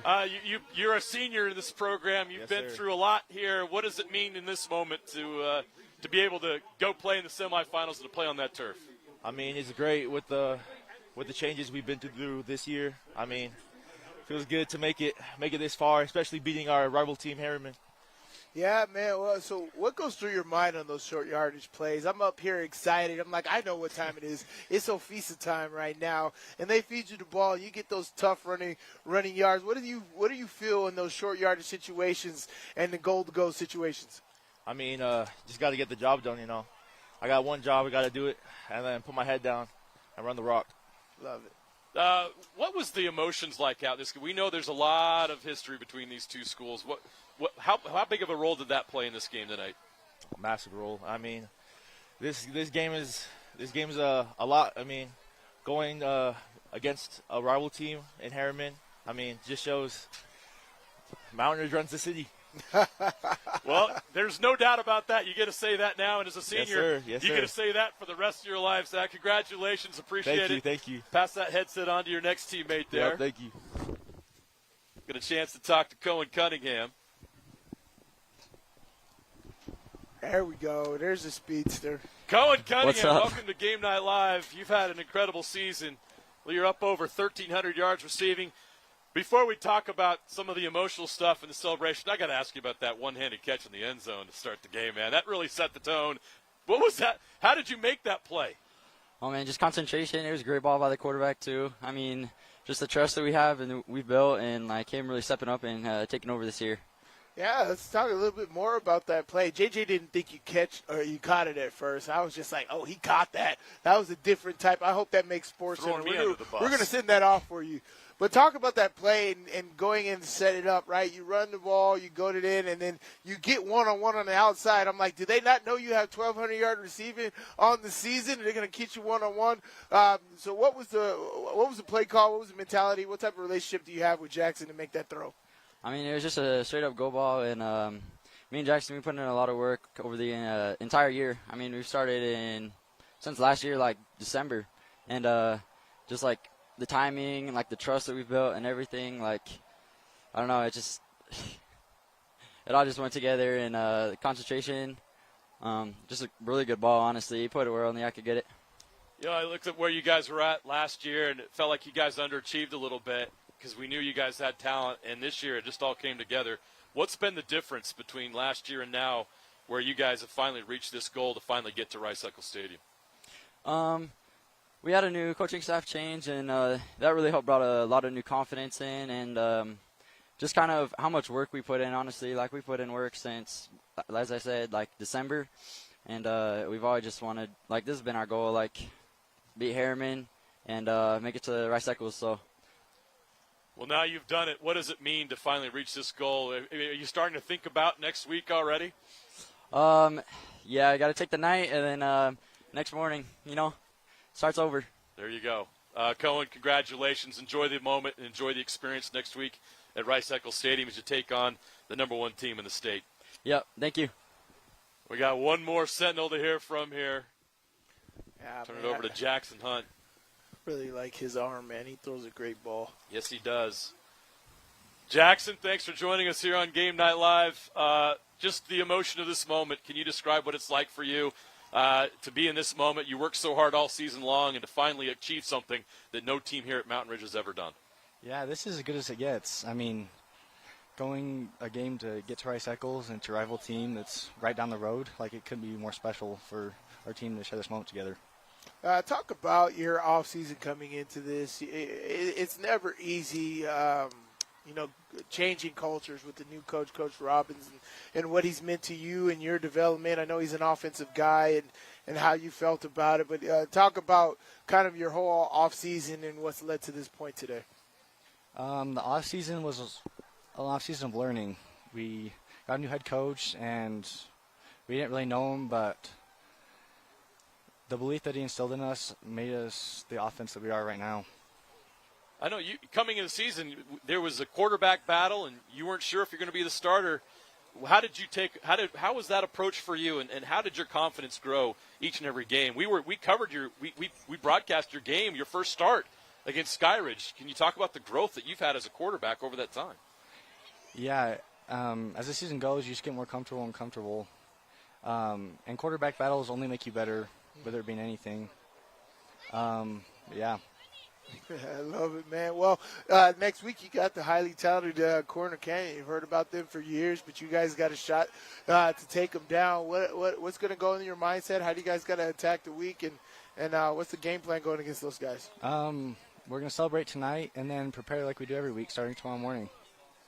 There you go. That's the right attitude, the right approach. Jackson, congratulations on a great season so far. Congratulations on this moment, and we'll see you on the turf of Rice Eccles Stadium. Thank you guys on so much. Friday. How does that sound? Sounds great. You got it. You got an appointment for Friday. We'll see you then. All right, thank you. All right, that is a wrap here from Mountain Ridge High School. What a moment for this program, Sly. It's pretty cool. We see a lot of things as we're covering these games, and to be here for this moment right now for this program and for this school, they've worked really hard for this, right? And so to see a team that's never been there before get a shot, and you're going to get a shot against Corner Canyon, what more can you ask for, right? Yeah, I mean, it's top-tier football. It's exactly what you want. I mean, these guys have played awesome all year, right? You come into this season, you don't expect to play like this. You don't expect this season to go like this. Sometimes you kind of question, a coach really talking out his butt, or is he speaking real stuff?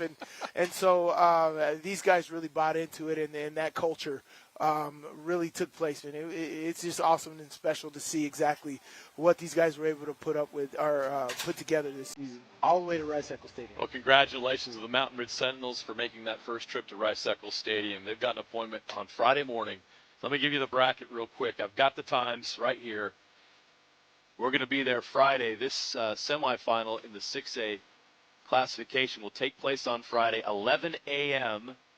Against Corner Canyon will be Mountain Ridge and Corner Canyon, and Sky Ridge and Lone Peak will play in the game to follow.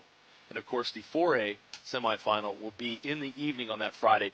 The 5A semifinals will be at 11 a.m. and 2:30 p.m. on Thursday. So we're going to have each and every one of those games for you. 6 games in 2 days. Sly, are you ready? Oh, yeah. This is what we wait for. We can't wait to see you on the turf at Rice Eccles Stadium Thursday and Friday next week. For Steven Sylvester, our entire Game Night Live crew, I'm Jeremiah Jensen. Thanks for joining us. We'll see you on the turf at Rice Eccles Stadium starting on Thursday.